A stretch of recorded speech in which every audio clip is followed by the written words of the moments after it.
Тұра, сен мен қай жағыма қарап отырсың? Мен адам көзіне қарамаймын. Неге?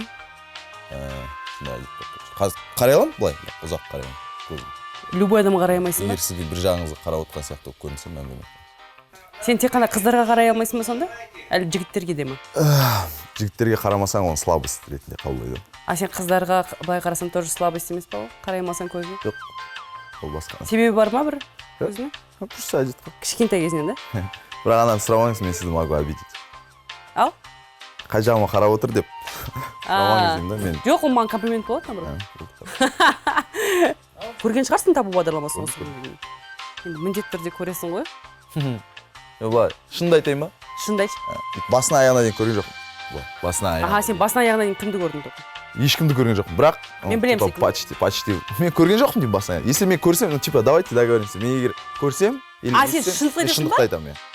Сен прям шынымен шындықты айтасың ба? Молодец. А то біздікілер, я дейді андай кейбір жерлерінде өтіп кетіп қалғанын білемін мен. Міне, достар, өздеріңіз естідіңіздер, бүгін Тұрар бүткіл шындықты айтады. Біз әлі бастаған жоқпыз. Ал кеттік. 1, 2, әш!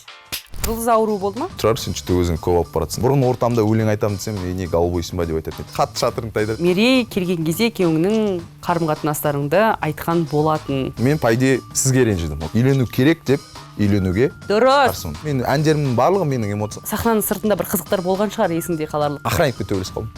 Үгіліп жылап жатырмын ғой мен ше. Соңғы рет қашан сүйістің? Сүйіскім келіп кетті ма? Өтірік демеші, пожалуйста. Кетіп қал. Қайырлы күн, құрметті көрермендер, бұл табу бағдарламасы бүгін бізде қонақта. Көптен күткен талантты әнші, хит әндердің авторы, красавчик, талай қыздардың арманы Тұрар! Тұрар, қош келдің. Қош көрдік. Жеке басым сені көргеніме өте қуаныштымын. Біз негізінде Тұрармен 1-2 рет қана кездескенбіз концертте, бірақ жеке бұлай сұхбаттасып сөйлесіп көрген емеспіз. Бүгін Тұрардың қандай адам екенін мен сіздерге жақсылап тұрып ашып беретін боламын. Қалай елкамыз, шыршамыз? Келе жатқан жаңа жылдарыңызбен, кстати. Иә. Ну, типа, сіздің ең сүйікті мейрамыңыз. Жаңа жыл деп айта алмаймын. Сенікі ше? Ең сүйікті жаңа жыл. Біз білдік қой, мен білдім ғой. Сол үшін. Иә, сенің сүйікті празднигің ол жаңа жыл екен білдік та, біз саған мына подарктың барлығын дайындап қойдық. Мына барлығы сенікі. Ішінде техника бар, микрофон бар, компьютер. Айттыңыз ғой, ішінде не бар екен? Не деп айттым мен? Не деп айттыңыз? Сен бүйт демесеші енді. Ішінде магия бар, білесің ба? Иә. Бәрі қалжың әрине. Осындай міне жаңа жылдық шығарылымға сені арнайы шақыртып отырмыз. Бұл эксклюзивті сұхбаттардың бірі болмақ деген үміттемін. Қыздар біздің экранға жақындаса түсті. Экранға жақындады. Ал біз бастаймыз. Жалпы табу бағдарламасын көресің ғой өзі. Иә, таныссың. Біз әрқашан ректе жүреміз. Шүкір, трендте жүреміз. Әр келген қонақ, қанша қонақ болды, барлығы сен туралы айтады. Әйтеуір бір жерде Тұрар деген есім пайда болады сол сұхбаттың ішінде. Тұрар. Яғни сенің әндерің ғана емес, өзің де хитсің. Бұл ненің себебінде деп ойлайсың? Сен сондай общительный болғанның арқасында ма әлде? Негізі мен өзім жоқ общительный деп айта алмаймын, по идее. Просто сіздердің қонақтарыңыз солай совпало, что менің не достарым, не таныстарым сондай-сондай. Иә. Сенің достарың, таныстарың, сонымен қатар тағдасы бар, иә. Отбасыда сен жалғыз ұлсың. Және де сенің 7 әпкең бар. Мен бұны естіген кезде таң қалдым, қалай күшті, сен қатты еркелететін сияқты. Иә, бірақ енді мен андай ерке емеспін, по идее. Қойш? Мен 7 қыздан кейін бір ұлмын ғой. Маған көбісі айтады, қалай сен 7 қыздан кейін 7 қыздың арасында өстің да, и типа қыз сияқты емес, қыз мінезді емес бұл. Не істеді? Бірақ еркелетеді сені.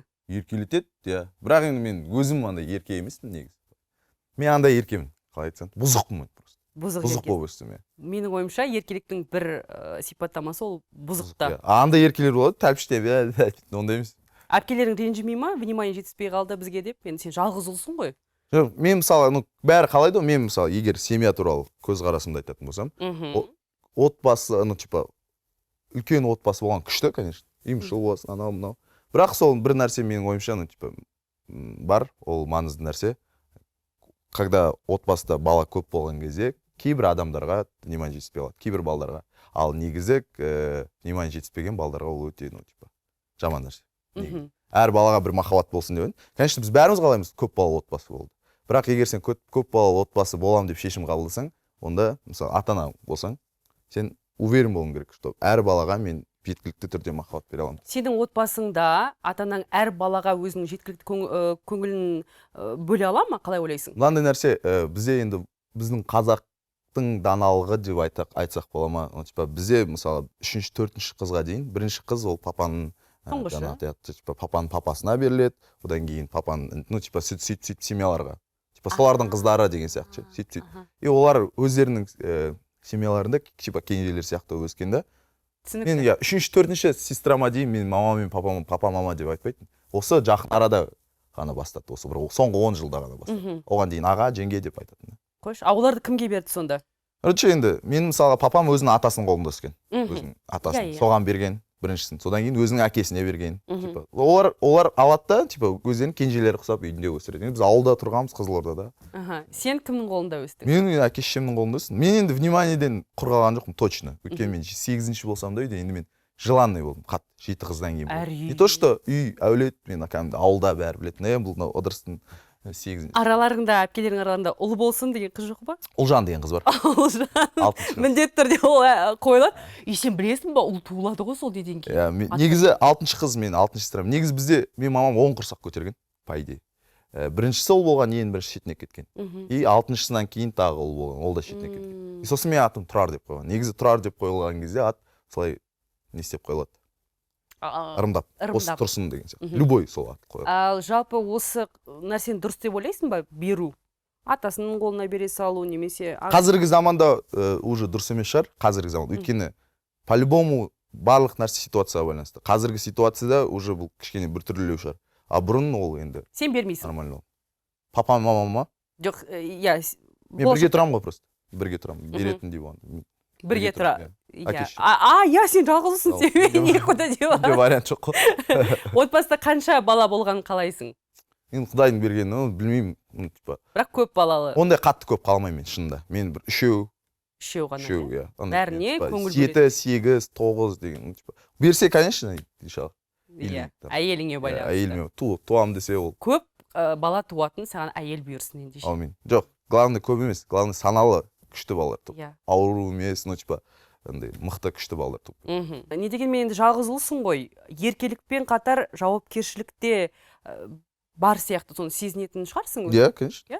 Ну, типа, ешқандай кішкентай кезімнен өскеннен бастап вообще вариант болған жоқ менде. Типа, мен бірден білдім, что мен әке-шешемді асырайтын, мен сол адаммын. Жауапкершілік болды. Ол қыздар, біз папамен, мамамен сөйлескен кезде всегда айтамыз. Сендерден бізге, типа, қыздардан кішкентай кезінен бастап айтамыз оларға. Сендерден бізге ешқандай, типа, материалдық болсын басқа көмек керек жоқ. Главное, сендер жыламай жүріңдер, и сендер өздерінің бастарында алып жүріңдер.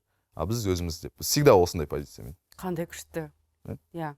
Менің ойымша, сен кішкентай болып ап, әпкелеріңе жігіттер свиданияға келген кезде қаталдау сияқтысың. Ну, болды ондайлар. Бірақ қатал емеспін енді, бірақ... Қайда баратсың деп ше? Ол болады енді. Мен кішкентай кезінде болатын, шықпайсың деп. Жаным. Шықпайсың деп тұрасың кішкентай ол? Жоқ, шықпайсың деп ше. Ал ата-анаңмен сырласасың ба, жалпы қарым-қатынастарың қалай? Күшті, өте күшті. Мен ата-анам үлкен. Папам 65-те, мамам 60-та жастар. Ал қыздарды көрсетесің бе мамаңа? Көрсетем. Мынау қалай деп. Почему-то мамаға сразу көрсетем, қыздар. Сразу көрсетем. Ұнатпаған қыздар болған шығар арасында. Мысалы, мамаң айтты, бұрын шығар, бұрын қазір 23 жасқа дейін, может, мынау бүйтеді деп таңдауы болған шығар. Қазір любой қыз ғой, любой. Ладно, әкел. Өзбек болса да, қазақ болса да, қырғыз болса да, еврей болса да. Үйлен деп жатыр ма сонда? Иә, конечно. Сен қалай, дайынсың ба жалпы өзің? Ол болмайды, ол дайынсың ба, дайын емессің ба деген нәрсе. Кездестірдің ба сондай адамды жарайды? Иә, егер...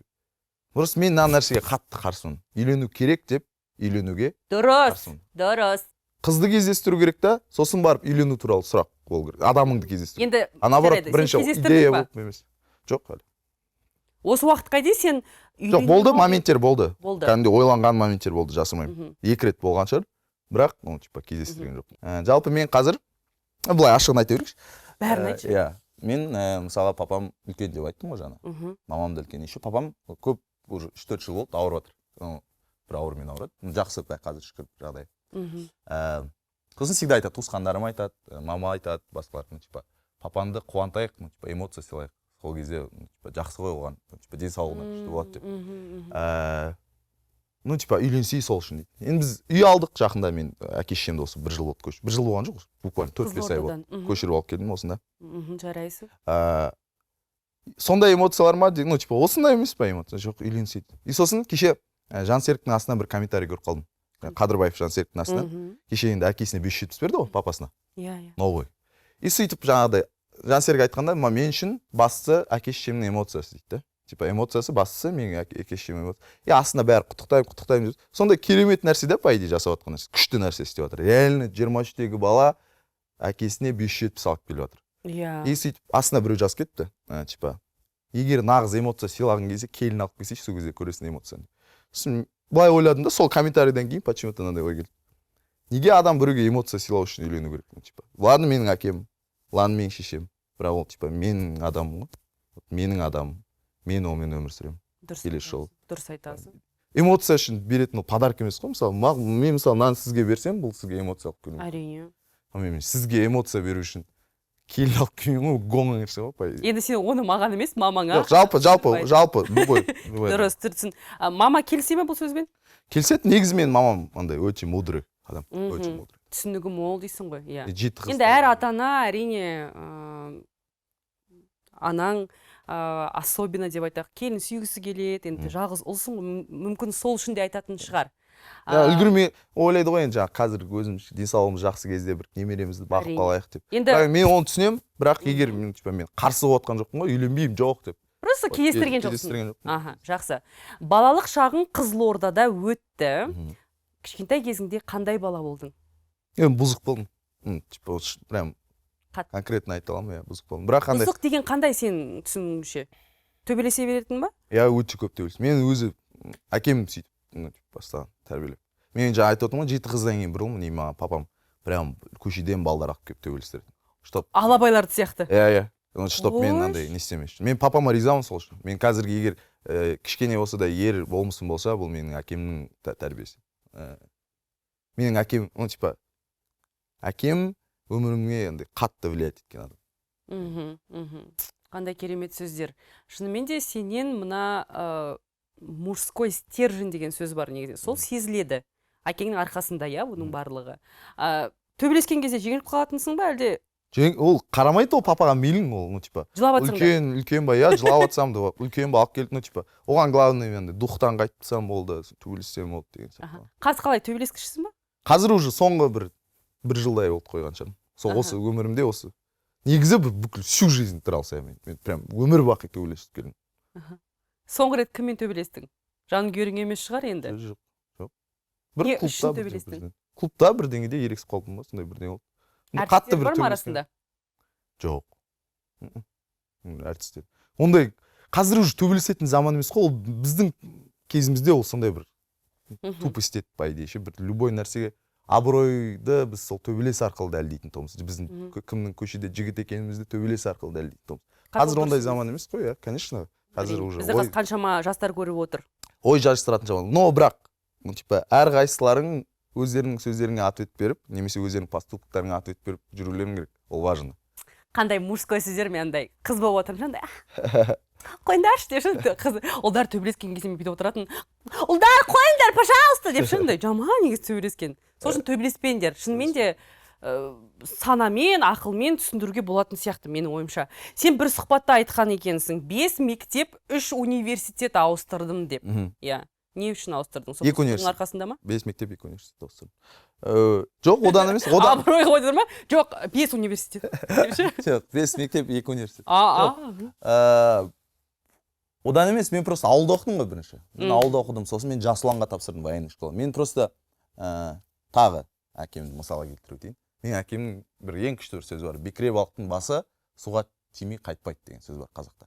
Ол, мен сен, өзің барып бір жерге барып соғылмасаң, мен саған жоқ десем дейді да, мысалы қазір. Мен саған жоқ деп айтсам, мысалы мен Жасұланға барамын, ктл-ға тапсырамын деп айтамын, ол жібере беретін любой жаққа.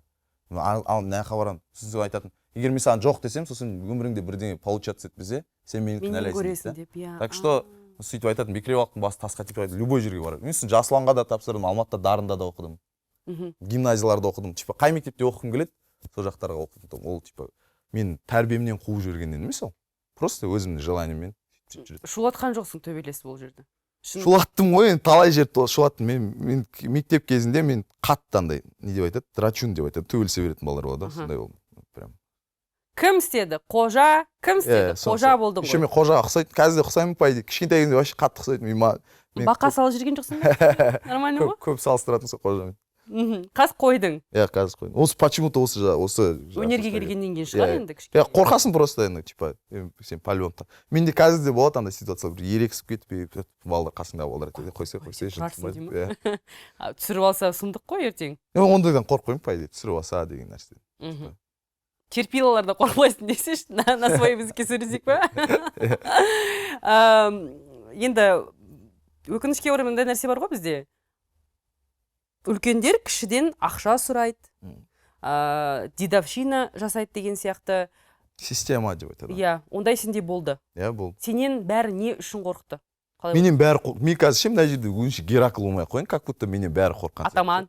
Иә, жоқ мен қазір, типа интервью ғой бұл. Сен егер өтірік айтсаң, по-любому астында айтады, сен өтірік айтпашы деп. Таныстарын көріп қойдым. Иә, таныстарын көремін. Ол мен таяқ жаққа ғана тұран. Иә, мен бірақ мектебімді өзім мектебіме қарағам, қасымдағы мектептерге де қарағам, типа. Мен сондай болдым да. Иә, бірақ енді мен таяқ жеген кездерім де болды, шынында. Ақша сұраған кезің болды ма? Мен ба? Болды, иә. Ол дұрыс емес, мен айтайын, ол дұрыс емес, ол бұрынғы болмай қалған система. Егер маған қазіргі миымды берсе, мен, конечно, ол нәрсені істемейтін. Бірақ мен сол бала кезімде мен онымен мақтанбаймын вообще. Наоборот, ұяламын. Сен білесің ба, қазіргі кезде ол әлі бар, ол мәселе әлі бар. Мектеп оқушылар арасында суицид, зорлық, зомбылық, төбелес болатынын өтірік емес, өзің білесің. Мысалы, Түркістан облысында 14 жасар баланы жоғары сынып оқушылары 1,5 жыл бойы зорлаған екен. Иә. Бұндай жағдайлар көбіне не себепті орын алады деп ойлайсың, Тұрар? Біріншіден, мына нәрсе айтатын, бір завуч болатын, мамаға бүйтіп айтатын. Бұның мен туралы айтады. Мен төбелесе мама келеді. Бұның энергиясы тасып. Мен сосын при этом мектеп жақсы оқыдым мен. Мен прям жақсы оқыдым. И бұның энергиясы тасып жүреді. Бұның қолын бос қылмау керек деп айтады. Мен айтады. Бұл қол бос болса бірдеңе бүлдіреді бұл. Мына нақтан алып кетіңдерді ана жаққа апарыңдар, мына жақтан алып. Кружоктан ана кружокқа. Иә, сөйтіп жүріңдер деп. Типа, сол біріншіден қол бостық негізі сол көп нәрсеге не істейді ғой?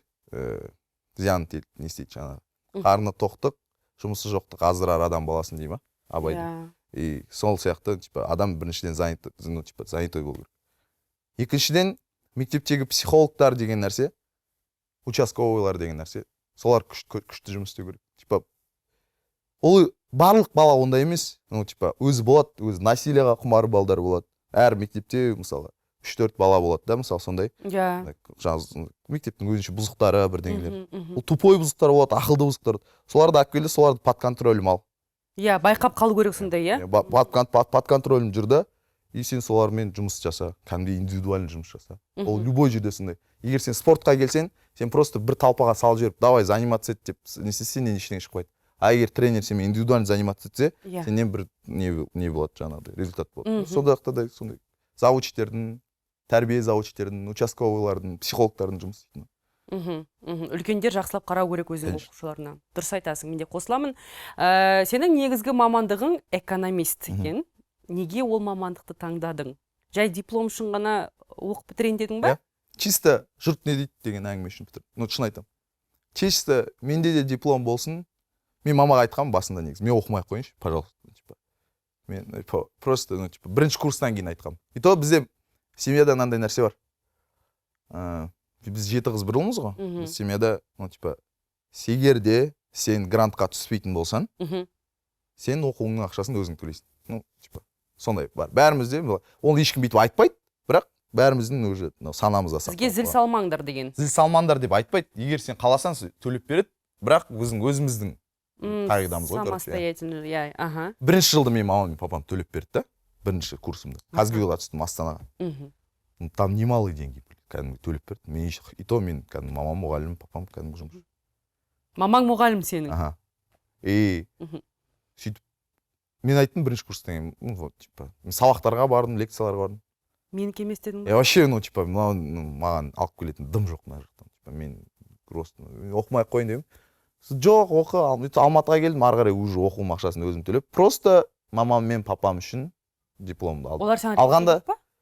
Жоқ, неге ренжиді? Енді ол бірінші курсын ғана оқыдың. Жоқ, одан кейін енді Алматыға ауыстым да, басқа универге оқыдым ғой. Неге өнер жолына түспедің ендеше? Мен ешқашан әнші боламын деп ойламағанмын, ешқашан музыкамен заниматься етемін. Видишь, мен ортам кішкене басқаша болған ғой. Жаңағыдай. Мен бұрын ортамда өлең айтамын десем, не голубойсың ба деп айтатын, тут конкретно айтады.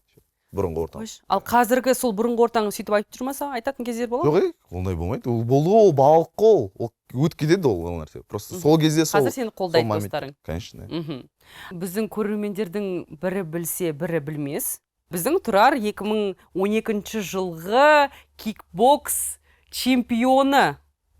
Қазақстанның чемпионы атандың, иә? Жастар арасында. Мен таңғалдым кәдімгідей. Сен қанша жасынан бастап айналыстың осы бокспен? Кикбокс деген қандай бол?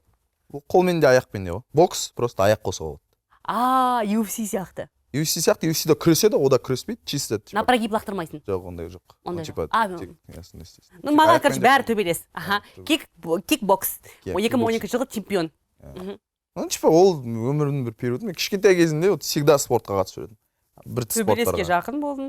Неге сен жалпы спорттық ендеше мектепке түспедің? Сенікі ғой бұл? Спорт деген өте қиын, мен сізге айтайын ба? Спорт деген біздегі ең коррупциясы көп.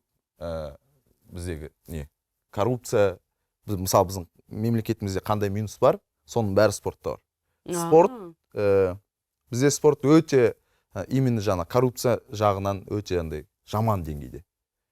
И көп спортсмендер мысалға кеше жақында көрдіңіз бе, штангист, асыл жаңалықтардан шықты ғой. Штангист, белгілі олимпиадаға барған даже, олимпиадаға барған, универсиададан жеңген сондай бір штангист, просто карьерасы кетіп қалған, тренермен дұрыс емес болып қалған, не істей алады, ол өмір бақи спортпен айналысып келген. Ол сен мысалы спортпен қатты айналсаң, сен сабақ оқымайсың. Сен мысалға дискотекаге бармайсың достарыңмен, сен қыдырмайсың, сен балалық шағың көбісі сен спортқа арнайсың. Не үшін? Күнде айналысасың. Сен профессионально заниматься еткен кезде. Сосын сен сенде андай кішкентай кездегі патриоттық бірдеңе болады. Мен ертең пьедесталға шығамын да қазақтың туын көтеремін деген сияқты нәрсе болады. И сен по сути спортсмендер ел үшін, иә, өздері үшін ғой, это понятно, но қазақтың абыройы үшін жұмыс істейді. Дұрыс айтасың. И бір күні сенде бір травма болып қалсын, либо сен бірдеңе, либо тренеріңе жақпай қал, сенің белгілі бір алған гонорарының бөлігін тренеріңе бермей қал да, например, сондай бірдеңе болатын болса, ол спортсмен просто сыртқа лақтырып жібереді, и все. Ондай да бар ма? Болды, и сол кезде не істейді ал, сен қара, ол 24-25-ке келді, мысалы, 30-ға келді, өмір бақи спортпен айналысып келді, одан басқа қолынан ештеңе келмейді. Тренер бола ма бар? И то ол айлыққа да көп өмір сүре алмайсың. Сондықтан спорт деген өте қиын нәрсе. Мен спортта белгілі бір жетістіктерге жеткен спортсмендерді өте қатты уважайтамын. Сен сол үшін барған жоқсың спортқа? Даже ол үшін емес, но просто мен сондай бір системаларын көргеннен кейін жарайды, мен өз басыңмен өтті ма осындай оқиға?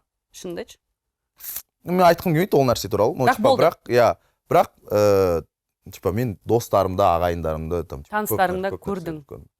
Сен когда форме тұрған кезде сен күшті спортсменсің, сен кішкене сенде психологически басқа травмалар болатын кезде. Поддержка жоқ. Өте аз болып қалады поддержка. Әрине, бұл өте өкінішті, иә. Басқа қандай спорт түрімен қызығасың? Енді андай кішкентай кезімде мен футболға барғам, анаған бар, күреске барғам, бүйтіп бара бергенмін, заниматься ете бердім. Әр түрімен, қазір барасың ба? Жоқ, қазір өмірімде осы соңғы 3-4 жылда мен спорт шығып кетті почему-то өмірімнен. Өнер, творчество келді да. Енді фитнесқа, качка-мачка арасында барам, өте сирек. Сонда сенде қасында мускул жоқ, иә? Білмеймін, барша ұстап көресің ба. Сен бір видеоңды көрген мен? Қандай? Ұстап көресің ба деді. Бағдарламадан кейін Тұрар келсайшы. Біз қанша адамдар қарап отыр. Мен бір инстаграмда сен видеоңды көргенмін андай тыжалаңаш денеңді судан шыққан кезде. Так что ты еще в форме. Спорттан депутаттыққа, блогерлікке келіп жатқан адамдар өте көп, бірақ та спорттан өнерге келгендер көп емес. Сен солардың бірісің. әншілікке, өнерге қашан және қалай келдің? Басты сұрақ. Мен әнші боламын деп ешқашан ойлаған жоқпын деп айтып жатсың жаңа. Сары қыз шықты ең бірінші. Сол эксподан кейін пайда болды негізі. Сол эксподан кейін менде ең бірінші трек сары қыз болды. Ей, сары қыз деген. Ей, сары қыз, бізге көңіл аударыңыз. Сенің бағыңда ашқан әндердің бірі. Мен просто ол бір кісі айтқан, соны шығарып деп. Сонымен. Сен біреуге естіттің оны? Я просто типа оған дейін өлең айтпаймын. И сол кезде бәрі тұрар өзінің өлең айтып көрші, өзін айтып көрші. Мен оған дейін біреулерге жазып беремін, бүйтем. И сосын хорошо деп шығарып көрдім, бірінші трек сары қыз. И күшті, типа күшті теуіп кетті ол. Ол 2019-да шықты ол трек. Бірақ мен түрімді ешкім білмейді әлі. Мен өзім жұмыстармен айналысып жүре бердім ары қарай. Еще мынандай ситуация болған, сары қызды до такой степени ешкім білмейтін. Аэропорттан бір досым күтіп алғанмын, шығарғаннан кейін 2 айдан кейін ғой сол тректі. Аэропорттан күтіп алғанмын, отырады да досым келді да, бірақ кайф өлең тыңдайсың ба мен дейді да, маған сол өзім өлең қосып беріп тұрмын. Мен айтамын ғой деймін ғой, сен қумаш дейді да. Қарасаң, икрар деп тұр. Енді сен ойлансаң шамалы сен. Еба деп қалады. Ана білмейді да, короче. Типа көбісі білмеген жоқ ол туралы. И сосын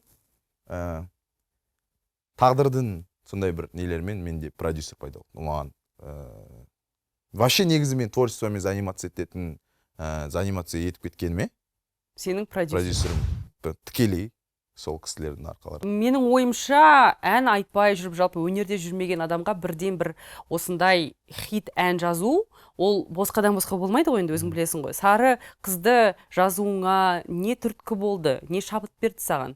Бір сөйлескен қызым арна, типа бір қыз болатын, сап-сары болатын да, прям әп-әдемі қыз болатын, бірақ шашы да сап-сары. И соған ойнап айтып жүретін, ей, сары қыз деп ойнап айтып жүретін. Ойнап деген қалай сонда? Общение печенье болатын ба? Я, былай сөйлесіп жүретін. Бірақ жүрмейтінсіңдер. Жоқ. Былай сол кездерде айтып жүретін да, тиісіп, ей, сары.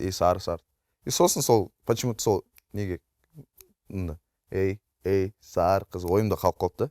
Соны музыкаға салып көрдім. Мадина Садуақасовамен дуэт жаздың, иә?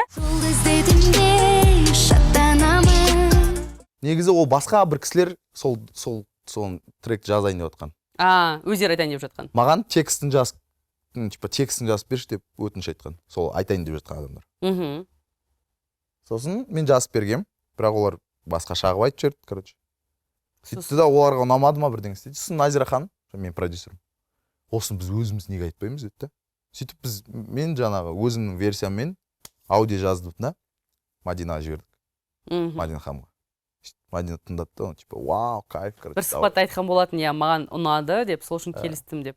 Ал беріп қоят деген әніңді маған осы жерде түсіндір жіберсең, жалпы не оймен жаздың бұл әнді?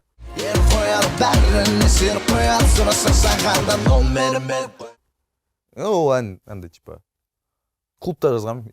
Если тарихын айту керек болса, клубта шыққан. Понятно, клубта. Ей, жоғай, мас емес пысауын, танманым, анналар күн. Ол беріп қоят деген, типа, андай ғой, игра слов қой. Беріп қоят, бәріне беріп қоят, жылы-жылы сөйлесеңе еріп қоят. Еріп қоят, бәріне сен қоят, сұрасаң сағанда номерін беріп қоят деген. Номер беріп қоят. Бермей жүріңдер деген. Ол, мысалға, егер былай айтатын болсақ, ол әнде де кайф жері бар. И сөйтіп келеді да, ойнайсың ба, солу қыз өкініп қалмайсың ба деген. Өкін қалмандар беріп қойып деген сол. Енді, яғни осы оймен жазылды, я? Жоқ, енді өтім жатпай қой. Просто былай сондай настроение болған. Сен клубта, мен клубта төбелесім, клубта деген қарағанда сен клубты жақсы көретін сияқтысың. Негізі жақсы көремін, но типа атмосферасы ұнайды шынында. Бірақ қазір әлде отырасың ба бүйтіп? Әр ситуация байланысты. Бірақ уже соңғы кездері бара алмаймын. Неге бара алмайсың? Уже қарап отырады да бәрі. Мынау не істеп отыр, мынау не ішіп отыр. Қатты көңіл аударғанды ұнатпайсың ондай жер. Иә, негізі мен қатты внимание ұнатамын деп айта алмаймын. Бірақ саған қазір қатты внимание болып жатқан сияқты. Я шүкір, бірақ ол хайпта жүрген сияқтысың, жақсы. Почему-то мен хайпқа ешқашан типа стремиться етпеймін, бірақ сондай болып кетемін. Бірақ сені артынан қолайды ол нәрсе. Бір жағынан жақсы ғой. Может. Ректе де жүрсің, адамдардың ауыздарында жүрсің, сөздерінде жүрсің. Ертегі емес деген сериал түсірдің. Тыңдарманға ол әннің жазылу тарихын түсіндіру үшін осындай 5 сериядан тұратын сериал түсірдіңдер, я? Аза.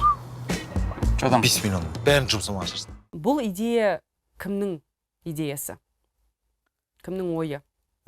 біріншіден бұл сол ертегі еместен біздің творчествоның серьезный несі басталды ғой. Қадамы басталды. Ертегі емес, ол сондай махаббат историясы. Мен басымнан өткен деп айтсақ та болады. Творчествома тұрар қылып шығарған сол ертегі емес. Содан бастап адамдар тани бастады. Ол әнді өзің бұрын 8 жыл жүрген қызыңа арнап жазғаныңды айтқан болатынсың. Қызың күйеуге шығып кетті. Оны білгенде қандай сезімде болдың? Сол осы әнді жаздым ғой. Сол күні. Ұнатсаң да менің сыртқы тәнімді, қазір саған ақтарайын барымды. Ол мынандай ситуация, короче. Бұл ән, егер қысқаша айтып кететін болсақ, енді біз андай то жүреміз, то жүрмей қаламыз. 8,5 жыл жүрдік деп айтамын ғой енді, бірақ енді прям 8,5 жыл қол ұстасып жүрген жоқпыз енді. Арасында енді болады, иә. Бір айға ажырасып кету деген сияқты. Сосын андай көп кездеседі деп ойлаймын. Периодтарда көп ұзақ уақыт жүреді да, қыз бен жігіт жүріп жүреді да. Айырылысып кеткен кезде біреу тез резко күйеуге шығып кетеді. Көп болады сондай ситуация. Өте көп болады. Сол не себепті деп ойлайсың? Назло ма? Я, ол типа назло бар. И сосын қыздарда көбінесе второй вариант деген болады. Запасной вариант деген. Негізі көбінесе болады. Өтірік демеші, пожалуйста, болады. Шын айтам. Мен қыздарда второй вариант болады деген. Запасной вариант. Запасной вариант жігіттерде болады, тұрар. Жоқ, қыздарда болады. Но қыздарда да жігіттерде де болады, білмеймін. Бұл жаман нәрсе ғой. Өте жаман нәрсе. Қандай жаман сезім, махаббатпен ойнау, сұмдық қой.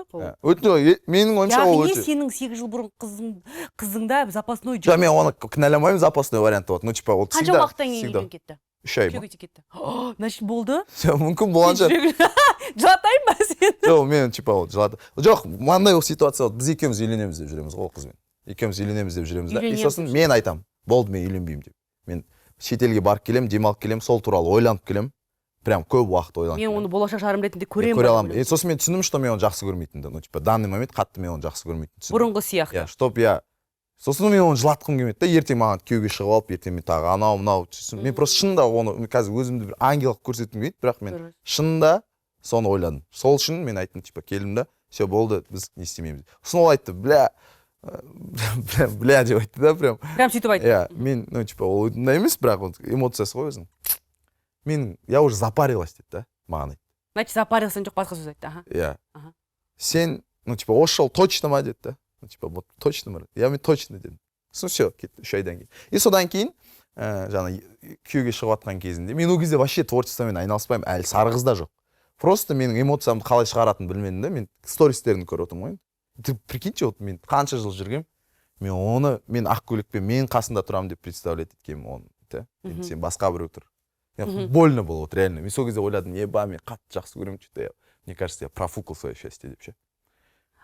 И сондай ой келді да менің сол моментте. Сосын мен соны текстқа жазып шығардым. Ол типа қалай есть, типа, я білем, бағалай алмадым, менің қателігім, сенен айырылып қалғаным, қаншама армандадық, қанша биік самғадық, бірақта төбінде бәрі бір-бірге. Міне, білесің бе, ботақан сені көктен сақтаған деген, типа, сені Құдай сақтаған деген. Сенің қасыңда қалаған болсын деп жақсы адам, сендей періштеге лайықты жақсы адам, сондықтан ертегіден мені алып тастаған. Поэтому меня убрали деген сол енді. Иә. Жоқ түсініп отырмын. Я из этой сказки, это ертегі деген. Сол ертегі бұл өмір, типа, ертегі емес деп сол мен. Тұрар, шыныңды айтшы, қазір сол 8 жыл бұрын жүрген қызыңа сезім бар ма? Жоқ, сол кезде қалған ол. Типа, сол кезде қалып кеткен. Сол әнді, сол тректі жазған кезде, я вот. Мен ең күшті нәрсем, я типа, ең күшті нәрсем мен музыкам, мен сөздерім. Ең маған Құдайдан берілген дар деп айтайын ба? Маған ең өзіме ұнайтыны да сол да.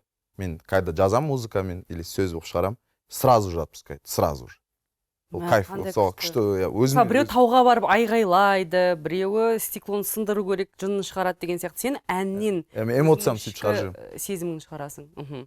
Ол қыз сені мазалаған жоқ одан кейін. Хабарласты ма? Бір рет осы уақыттың ішінде. Нормально, бәрі жақсы. Типа, ол семьясы бар адам. Болды, дұрыс. Осы күнге дейін сен 20-ға жуық трек шығардың. Ендігі мақсатың не? Ары қарай творчествомен заниматься ету. Прям менде еще альбом бар. Біз уже жазып қойғанбыз ол альбомды. Жақында шығады. Қалай аталады? Енді пока айта алмаймын оны атауын. Махаббатқа байланысты ма? Жоқ, ол жерде көп тақырыптар қозғалады альбомда. Сенің ата-анаң шок болған сияқты, сен әнші болып кеткен кезде. Білген сияқты, қалай бұзық баламыз біздің спортта чемпион атанған. Қазір қалай жалпы? қазір жақсы уже. Ну, музыкамен ақша тауып бастағаннан бері нормально. Бірақ басында қарсы болды ма сонда? Конечно. Ну, қарсы болған жоқ. Мен айтып отырмын ғой, менде онда қатты ештеңе болмайды. Мен папамда жаңағыдай нәрсе бар. Жаңағыдай мен әкемді сол үшін де құрметтеймін, сол үшін де жақсы көремін. Ода күшті жаңағыдай қағида бар. Бекіре балықтың басы тасқа тимей, суға тимей қайтпайды, тасқа тимей қайтпайды. Ол типа, егер мен саған бірдеңе запрещать етсем, если сенің өміріңде бірдеңе не получится, сосын сен мені кінәлайсың. Лучше сен бар, өзің сол жерден таяқ жеп қайт өмірден. Дұрыс емес екенін көріп қайт. Ол саған менің айтқан сөздерімнен де, қанша сөздерімнен де намного полезнее болады. Сені әрқашан қолдайды, иә, ол кісі? Енді прям қолдайды деп айтамаймын, бірақ запрещать етпейді. Мысалы мен мысалы ертегіме шығып күшті, уже кішкене популярный болып, өзімше болып жүрген кезімде, осы жақындарда папа бүйтіп айтқан, қашан нормально бірдеңемен айналысасың. А сен ойлайсың ғой, уже мен. Так что это типа нормально, короче. Нормально. Қазір жақсы. Жұлдыз ауруы болды ма? Болған шығар. Ну типа болып кетсе екен деп ойлаймын сол ше. Менде бір период болды, бір кішкене бір айда. Өзің сезген кездер болды ма? Қасымдағылар айтты. Қалай ол, қалай білдірдің сен жұлдыз ауруын? Білмеймін енді, бірақ типа сен тұрар, сен өзің көп алып баратсың деген сияқты. Мен просто бұрын мен мынандай болған жоқпын ғой, мен бұрын жақсы болған жоқпын да, типа күшті болып, ой деп бүйтіп жүріп, сосын бүйтіп қалған жоқпын да. Мен всегда бүйтіп қалған едім да, по сути. Сосын онда қатты разница болған жоқ. Қалай ойлайсың, әнші болудың қандай плюсы минусы бар? Әнші болдың ба әлде атақты болдың ба? Әнші болудың да, атақты болудың да. Енді атақты деп айтайықшы жарайды. Популярный болу. Танымал болу. По сути, ондай қатты плюсы жоқ негізі популярный болу. Негізінде. Менің ойымша. Әнші болуды алып тастасақ, популярность туралы сөйлесек. Просто уже еркіндік кетіп қалады. Былай еркін жүре алмайсың. Қыдыра алмайсың, клубқа бара алмайсың. Сен даже бүйтіп машинаға отырып, бүйтіп монның шығып отыра алмайсың ғой. По сути ше. Жаныңа бүйтіп біреу келіп, тұрар, базар жоқ деп. Неге мен ақырып көрсетпей шығып аламын? Жоқ, енді кәдімгі былай шығып отырмайсың. Жоқ, енді мен мысал ретінде айтамын. Машинада, ну типа көп жерлерде мешать етеді ол нәрсе. Бір қасыңа келіп мазаңды алатын кездер бола ма? Болады, мен бірақ енді суретке түсем. Енді ол по-любому біз жасап жатқан нәрсе халық үшін ғой, мен отказ бермеймін. Бірақ кейде жыныма тиіп тұрады, кейбіреулер ше, вот реально ойлаймыз. Не деп жыныма тиеді? Ну, мысалы, мынандай ситуация болады, очкимен тұрсың ғой, кеше, может, күшті дем алдым, может, мен просто ұйқым қанған жоқ. Просто очки киіп тұрмын. Білем. Очки киіп тұрады да, очкиң шешіп түші, ба, дейді да маған. Мен айтамын, бля, саған похуй емес па, вот реально ше. Кешін айтасың да, саған бәрібір емес па? Вот реально. Мен типа, мен очкимен өзім комфортно сезініп тұрған шығармын. Көзің фингал шығар. Мен всегда қолым бүйтіп тұрамын суретке түскен кезде бүйтіп түсемін да, всегда. Қолың бүйтпеші дейді да. Мен айтасың, қатты шатырыңды айдырады. Еще мен, маған қызы бала болса, ештеңе демеймін. Еркек бала болса, құрышы деп айтамын. Айттың онда кезет болған. Айттым, типа, мен онда тұрған ештеңе жоқ деп, мен де адаммын ғой. Олар жынданбай ма, не деп тұрсың сен деп, құрышы десең? Жынданып көрсін. Жынданып өшін, не істеймін мен оған? Вот реально просто, если өзі допускать етіп тұрса, не істеймін мен. А негізі бірақ мен ешқашан отказ бермеймін. Сен бір жылда 3 концерт өткіздің. Соңғысын студенттерге арнадың, танымал әншілердің барлығын шақырдың, енді дүркіреттің деп айтсақ болады.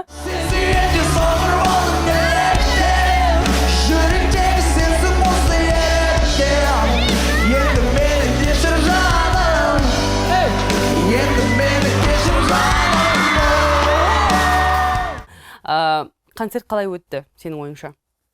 Өте күшті өтті. Ну, типа, қазір еще карантин ғой. Білеміз. Карантиннің жағдайы. Солған байланысты бізде қатты қысым болады. Шынында барлық жақтан қатты қысым болады.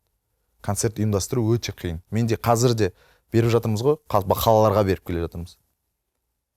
Данный ситуацияда өте қиын, прям шынында андай ауыртпашылық көрсетпейміз ғой біз. Әрине, халыққа көрсетпейміз. Қазір 3,5 мың адам, 4 мың адамның алдында концерт жасау деген ол өте қиын. Бұрын ол оңайтығын, оңайырақтығын. Қазір карантин үшін, иә? Атак кайф, өте күшті ләззат аласың. Сен концертте жанды дауыста айттың, бүкіл әнді. Тырысасың, иә? Ну енді қалай мен концерт берем да, и плюспен өлең айтам. Бар ғой енді адамдар. Фонограммамен айтатын адамдар жетерлік. Хотя фонограммамен айтсаң да, хотя үстінен қосылып тұрың керек. Бірге дегенді ма? Жоқ, ол емес. Мысалы, артынан типа даблың, фаның жүріп атсың. Түсіндім. Үстінен қосылып тұрың керек, по-любому. Енді сен қалай билет сатасың? Қалай фонограммамен өлең айтасың? Наушникпен үйде ақтыңдай салады ғой. сен түріңді көру үшін ба сонда. Енді әріптестердің құлақтарына алтын сырға кейде ондай болып жатады. Жоқ, мынандай телевизионный съемкалар болады. Енді олар это жарайды. понятно, телевизион. А концертте это менің ойымша бұл дұрыс емес вот вообще. Сен үшін дұрыс емес. Жоқ, олай істеуге болмайды. Хотя бы үстінен қосылып, микрофондарын қосып, плюстерін қоя беріңдер, бірақ үстінен қосылып айтыңдар. Даусың сенің живой даусыңды естуге. Келісем. Тұрар, енді қаншама концерт беріп келе жатсың, жаңа клубта болсын, үлкен концерттер болсын, форумдарда болсын деп айтып жатсың өзің. Енді сахнаның сыртында бір қызықтар болған шығар, есіңде қаларлық бар ма? Көп қой. Қайсы? Мысалға, ең соңғы концертте Алматы аренада болған. Алматы аренада болған. Мен охранникпен төбелесіп қалдым. Қош, неге? Сен айтты ғой, мен төбелескенде деп. Мен вспомнил қазір. Соңғы төбелескен сен охранникпен болған. Кәдімгі өзіміз ақшаға жалдаған охранниктер, біз ғой организатор концерт. Сен телагың дейікші? Ну, типа, телагың емес, мақұл. Ну, типа, охрана ғой бізді қорғауға. Сонымен қырық қолым кәдімгідей екеуміз. Ол сен қорғаудың орнына сен онымен төбелес. Ай Алла, не үшін төбелестің? Просто сондай бір ситуация болып қалыпты ана жерде. Қандай ситуация болуы мүмкін төбелесу? Просто мен, короче, енді мен артист болып киім жүрген жоқпын да. Мен организационный нелерге кіріп кетемін ше сразу сондай. Енді администратор болдың ғой дискотекада 15 жасында. Мен еще директор болып жұмыс. Типа мен білем, сосын бәрін біз өзіміз істейміз да, барлық нәрсені, прям концерттегі бүкіл звуктан барлығын өзіміз істейміз. Бізде бүйтіп не істемейміз ше. Барлығына өзіміз. Сөйтіп капюшонымды киіп аламын да, бүйтіп адамдар танымау керек қой, енді бүйтіп маскамды тағып алып бүйтіп жүремін да, біреуді бүйтіп кіргізіп жатсам, кіргізбейсің дейді ғой. Сосын бүйтіп капюшоным ше, мен ғой десем, босанға дейін дейді да. Мен өзім не деп тұрмын ше, бірдеңе, сөйтіп тұрады да. Мен келген қонақтарым дейді қолынан жылып. Сосын мен ішімдегі Қызылордам оянып кетті, короче. Не дедің? Төбелесіп қалдық кәдімгідей. Кәдімгі төбеледің? Еще мен выступлением, 20 минуттен выступление шығу керек, алба-жұлбаң шығып кетіп тұрсың ба? Ренжісіп қалдыңдар, бірақ аяқ жағында енді... Нормально, бастықтар кетті, нормально. Жақсы. Сол жаңа 26 маусымда өткен Алматы аренада 3500 адам болды. Көп әншілердің жылдар бойы жете алмаған жетістігіне жеттің. Концерттен қанша табыс таптың? Таптың ба табыс? Жоқ, короче, мен ше концерттегі табыстар туралы айта алмаймын. Вот шынында мен просто біз басында солай келіскенбіз. Біз келісім шартта бар. Ақшалар туралы айтылмайды. Ал негізі, бірақ сіз айтып отырсыз, көп адамдардың жылдар бойы жасалмаған деп, мен оны типа менің заслугам деп ойламаймын, тек қана менің деп. Бұл жерде біздің продакшнымыз бар. Біріншіден. Екіншіден, ол жерде жаңа Жансерік жүргізді, менің достарым бар, Разюша жүргізді, там көп мирастар қолдап келді. Көп адамдар келді, ну типа көп адамдар қолдады ол жерде. Ең бірінші қол дебютный. Сіз прикиньте, мен ешқашан үлкен сахнаға шығып көрмегенмін, и бірінші үлкен сахнам өзім сольный концертім 3,5 адам. Ешқашан оған дейін әшейін концерт. Мен соны ойлап тұрмын ғой сахнаға шығатын кезде. Тұрар, сен бұндай сахна көрмедің ғой өміріңде. А сен қазір сольныйыңа шығайын деп тұрсың. Бірақ анан адамдардың бәрі сен үшін келіп тұрған, когда сезесің, болды, бәрін жібереді. Все отпустит. Бәрін жібереді. Қандай күшті сезім дейсің ғой өнер адамы үшін. Өте күшті сезім. Вот шынында просто андай сөзбен айтып жеткізуге келмейді, өйткені әр адамның несі. Негізінде ол кезде той жасауға да жалпы 150 адам болсын, 100 адам болсын, той жасауға мүлдем рұқсат берілмеген. Бірақ сен 3500 адам жинадың. Біріншіден ол кезде далада істедік. Екіншіден біз ашықпен тек жасылмен кіргіземіз. Алматы аренадағы концерттер, іштегі концерттер сондай болды. Біз ашықпен тек тексересіңдер барлығын. Сіз прикиньте, мен ойлаймын да қазір, егер біз ашықсыз, тек жасыл статуссыз кіргізсек, қанша адам жинаймыз деп ойлап қоясың кейде. Енді әр концертінде әйтеуір бір жағдайлар болып жатады. Жазда Жансерік Дамелияға предложение жасағандай пранк жасады.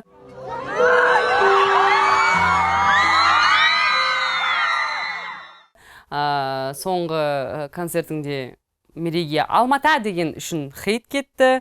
Шәнімдер, қазір сіздер бірінші болып тыңдайын деп тұрсыздар, сондықтан сіздерден қолдау күтемін. Алматы! Алматы!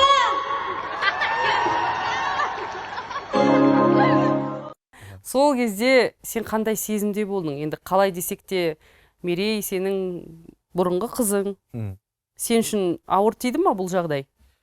қайсысы туралы айтайын бірінші жаңағы дамелямен Ол жарайды, олар сол әңгімені сен сөйтіп ақырындап алып келе жатырмын ғой. оны ақырындап алып келмей ақ қойсаңшы вот сразу айтсыншы мен сізге Да, қорықпай қойын ба? мен Просто сен жоқ мен просто ана интервьюді көрдім ғой Мереймен интервьюда сол кезде мен по идее бағана айтты ғой мен ешқайсысын былай дұрыстап Жоқ, мен көрмеген. толықтай көрмеген. Мереймен толықтай интервьюні көрген кезде деп айттың, потом мен толықтай деп айтқан жоқпын мен шын айтамын мен өтірік айтпаймын шын айтамын сізге мен өйтіп 1 сағат 15 секундда не болды десең ладно. жоқ мен типа шынында Жарайды, Алматы деген кезде қандай сезімде болды? и сіз Мерейге мен интервью жасап жатқан кезде мен по идее сізге ренжідім ол қазір айта аламын Не үшін? неге типа жаңа өзіңіз байқадыңыз ғой Мерей ол аңқаулау қыз да ну типа кішкентай ғой енді Кішкентай аңқау әлі, деп айтпаймын, кішкентай қыз саған алдап алып келдіңіз да Мен алдап алып келдім, жоқ енді өтірік айтпай ақ қойсаңшы конкретно солай болды ғой Жоқ, мен алдап келген жоқпын. Енді. Ол айтқысы келіп отырғанын сездім. айтқысы келіп отқан жоқ ол білмеймін или айтқысы келіп отыр Сен ма қайдан білесің оны мен айтқысы? білмеймін жоқ мен білмеймін ғой Мен біліп отырмын ғой. сөйтіп сын шығарып алдым Аха. и мен сол кезде кішкене ренжідім по идее ну типа ренжіген жоқпын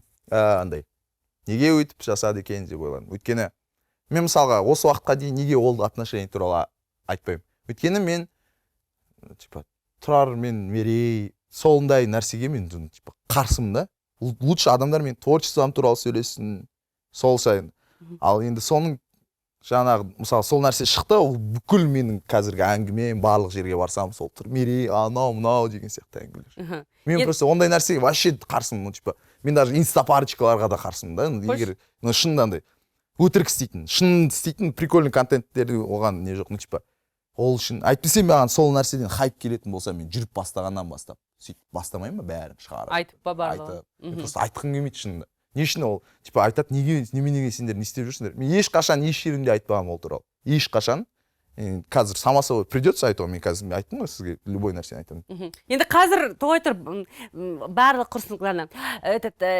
маған ренішің басылды ма енді? жоқ нормально жоқ просто сол моментте ойладым не үшін өйтіп істеді екен деп он просто может ода ішінде внутри андай нәрсе бар шығар типа может мен айтпай ақ қоямын деген ой бар шығар бірақ айтып қойды ғой Бірақ ол айтқысы келгенін сездім мен сол үшін айтты. Сен де айтқың келіп отырған сияқтысың, сол үшін мен сенен сұраймын. жоқ айтқым келіп отырған сияқты емес мен негізі айтқым келмейді ол нәрсені бірақ сіз қазір по-любому мен бірақ андай жаңа мен не емеспін ғой енді мен кішкентай қыз емеспін мен бүйтіп сұрақтан қашып өйтпей ақ қояйын сіз Қандай сезімде болдың? Тікелей сұрадым. тікелей сұраңыз мен тікелей жауап берейін Қандай сезімде болдың? сол Алматы деген шыққан кезде ма Қатты хейт. жалпы негізі Мерейге көп оған дейін де көп хейт болатын тұғым мен оны түсінбейтін тұғым мен просто оған дейін тиктокқа кірмейтін едім мен инстаграмда біз жаңа сөйлесіп жүрген уақыттардың өзі мен тиктокқа кірмейтін едім мен вообще түсінбеймін не үшін екенін типа необоснованный нәрсе ғой вообще необоснованный прикинь ол да ең бірінші рет сахнаға шығып тұр қобалжу бар и Алматы деп айқайлады да и чё Сен түсінген жоқсың бұл нәрсені. мен вообще ну типа мен түсінбедім басынан типа прикол ұстап жатыр ғой не үшін деп ойладым сен бір кезде бір что-то қатты кетіп бара жатыр ше өзі тикток сондай нәрсе вот прям қатты бір қатыгез адамдар отыра ма бірдеңе ғой тиктокта мен тиктокқа ештеңе салғым да келмейді если честно емес па Алып кетеді ары қарай дейсің ғой. просто вот бағанағы мен сізге айтайын ба соның ішінде ер жігіттер де көп жазып жатқан комментарий істеп жатқан видео түсіріп жатқан еркектер бағана біз интервьюіміздің басында айттық қой әңгіме адамның өз сөзіне сіз айттыңыз қазір де бар ма жаңағыдай жастардың арасында система анау мынау деген сол ең керек нәрсесі оның бір-ақ пайдасы бар ол сенің өзіңнің сөзіңе ответ беріп үйретеді сен сөзіңе жауап беріп үйретесің ол жаңағыдай системаның бір ғана пайдасы бар и солардың бәрін басынан бүйтіп ұрып шыққым келеді да тәңк түсіндіріп бар сол системаның несімен ше адам деген қыз балаға бірдеңе жазып бірдеңе прикол ұстардың алдында сен әр қызға осылай тұруға дайынсың тек қана Мерейге ғана емес болмайды ол нереальный нәрсе ғой не ол анау просто вообще необоснованный нәрсе ол түсінесіз менде мнение сондай ғой қолдадың ба Мерейге айттың ба бәрі жақсы болады деп типа қолдадым деп айта алмаймын енді бірақ айттым түсіндіріп айттым типа ол мен айтайын ба Мерейдің негізі стержень мықты өте ну типа характер бар ішінде өйткені қанша уақыт бойы ол хейттарды бар анау бар менің өзім мысалы бір-екі маған жаман нәрсесі жынданып кетемін по идее ол сабырлы сабырлы кәдімгідей бір даже бір көп еркектерде кездеспейтін бір жақсы характер бар ішінде стержень бар жақсы. Разия келді бізге қонаққа. Мен Тұрарға чуть ренжіп қалғанмын ғой. Не үшін? Ол мені концертіне шақырған жоқ өзінің. Концертке мені шақырған жоқ деп бір Соны Ренжіп почему-то кетті. бір 2-3 интервьюларда естідім, сол радионы, соны жібереді. қатты ренжіп жүрген сияқты. Иә, бірақ негізінде ол мынандай ситуация болды. Мен Разияны, Есентай екеуі жүреді ғой. Соның Есентайлардың общий знакомымыз бар, Гала деген. Соған менде әлі күнге дейін бар, мен шақыртуды студенческий билет қып істегенбіз. Әлі күнге дейін Разия, Есентай деген әлі күнге дейін приглашение тұр машинада. Берілмей қалды ма? Иә, Галаға айтам. Гала Есентайға звондайды. Разия Гала виноват Жоқ, екен. Есентайға звондайды ол. Ол біз қолымыз бос емес, біз съемкада түсіріп жатырмыз дейді. Сонымен мен енді всегда оны ойлап жүрмеймін ғой, бірақ айттым да оны, ше, айтылдым. Шақырттың ең басында. Шақырды, бар еще. Вот әшейін өтірік емес, кәдімгідей бар, пригласительный кәдімгі арнайы Разия. Қаз бар ма ол вообще машинада бір жерде? Мен машинамен келген жоқпын, мына жерге негізі бар. Негізі бар. Негізі бар, иә. И сосын соны маған айтпайды да өзіме лично. Не интервью, типа, жоқ, интервьюларға айтып жүр да. Маған лично айтпайды да, типа. Мен де оған жазған жоқпын ештеңе. Қазір араласып тұрасыңдар ма? Жоқ, негізі Разюша өте күшті қыз, по идее, өте кайф қыз. Араласпаймыз, білмеймін, содан кейін ше. Если что, менде типа, менде ешқандай не жоқ. Әлде Мерейден кейін ба? Екеуінің. Жоқ, құрсын. Жоқ. Мерей не болды Мерейде? Типа, интервьюнан кейін ба екеуінің? Иә. Я тебя говорю. Мен ол кезде уже мен Мереймен де араласпаймын, Разюшамен де араласпаймын ғой. Ол интервьюлар шыққан кезде. Ол шараға көп әншілер қонаққа келді, блогерлер де келді. Жансерік тіпті әр концертіңді жүргізеді. Жалпы Жансерік Қадырбаевпен қалай таныстың, қалай жақын дос болып кеттіңдер? Соны айтып берсең біздің көрермендерге. Жансерік екеуміз мен басында басқа бір проектке шақырғанмын. Мен бір проектке шақырам, сол кезде танысамыз. Біз екеуміз кеше ғана жақында вспомнить етті. WhatsApp-тан здравствуйте. Сен оған здравствуйте деп жаздың ба? Ол ма жоқ, мен оған сөйтіп бірдеңе деп жаздым, Жансерік, вот хотели пригласить. Почему-то біз бір андай серьезный нәрсенің бәрін орысша жазып кетеміз. Я официально. И соны Жансерік де здравствуйте, да, бірдеңе, что мне одеть? Не істейміз да, күлеміз да соған не істеп. Қанша жыл бұрын бұл? 2019-ның аяғында таныстық екенбіз. 2019-ның аяғында. 2019 жыл ғой енді. Содан дос болып кеттің. Содан бір-екі проекттерді отрабатывать етіп жүрдік та, и сонымен ертек емес түсті. Ертек еместің бірінші. Сол кезде екеуміз достың рөлін ойнадық. И прям кино қатты әсер етіп кетті ма? Прям екеуміз Жансерік екеуміз көп жерде тағдырласпыз еще. Екеуміздің, типа, бір моменттеріміз бар өзіміздің ішіміздегі. Болымызда бірдей, басқамызда бірдей. Өмірге деген көзқарастарың бірдей. Еще ол да мұғалім баласы, мен де мұғалім. Мұғалім балдары ол басқаша болады, по-любому ше. Иә. Екеумізде сондай бір не бар? Бір андай коннект бар. Связь. И еще біз Жансерік екеуміз танысқанымыздың арқасында екеуміздің дос болғанбыз. Бізде қазір орта бар ғой, өзіміздің ортамыз бар, кәдімгідей үлкен ортамыз бар. Білем. 10-15 адам бар. Сол ортаны біз тоғыстырдыңдар. Біз сөйтіп мақтанып айтамыз Жансерік екеуміз. Біз осы ортаны істедік. Қандай күшті. Менің достарым да, ар жақтың достарым. Жаңа адамдар бір-бірімен танысты. Дос болып кеттіңдер. Кайф, өте күшті дос. Дос болған күшті ғой. Өте күшті. Иә. Түркістанда бір концерт болды. Сенің әнің қосылмай қалған болу керек. Сахнада тұрып сен давайте подождем, пока звукорежиссер тупит депсің. Мен айтайын ба? Ойлайсың ба? Вообще, мен ол өткен өзімнің звукорежиссерім ғой, типа өзім звукачым ғой ол. Мен аналардың звукачым, мен өзім звукачым, типа.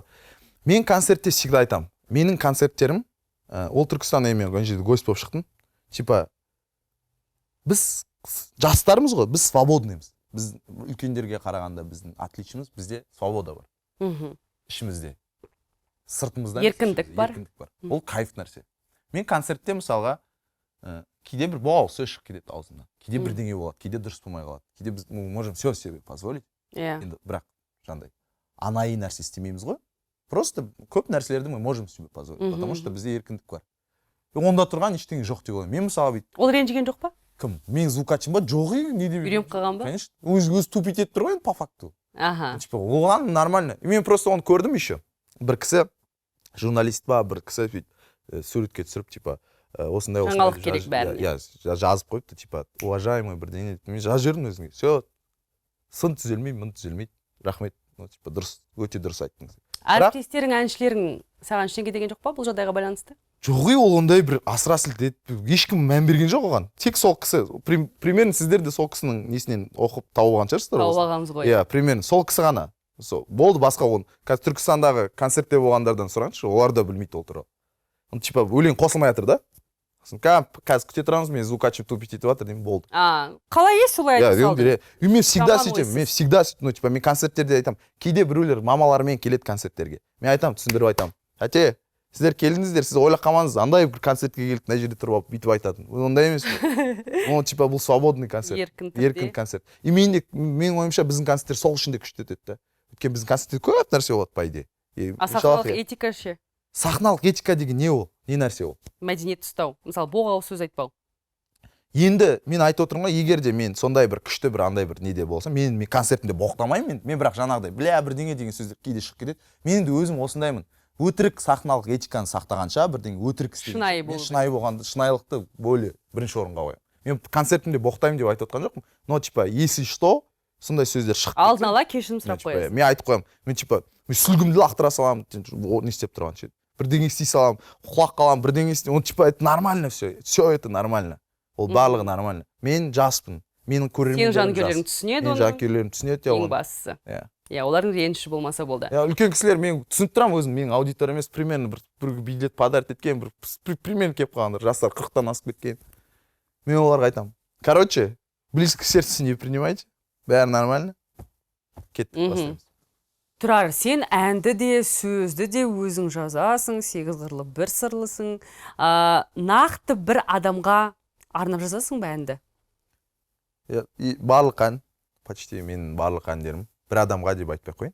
Но типа өмірде болған жағдайлар. Типа мен әшейін ауадан алып, өтірік айтпай қойын, бір ауадан алып жазылған 2-3 әнім бар.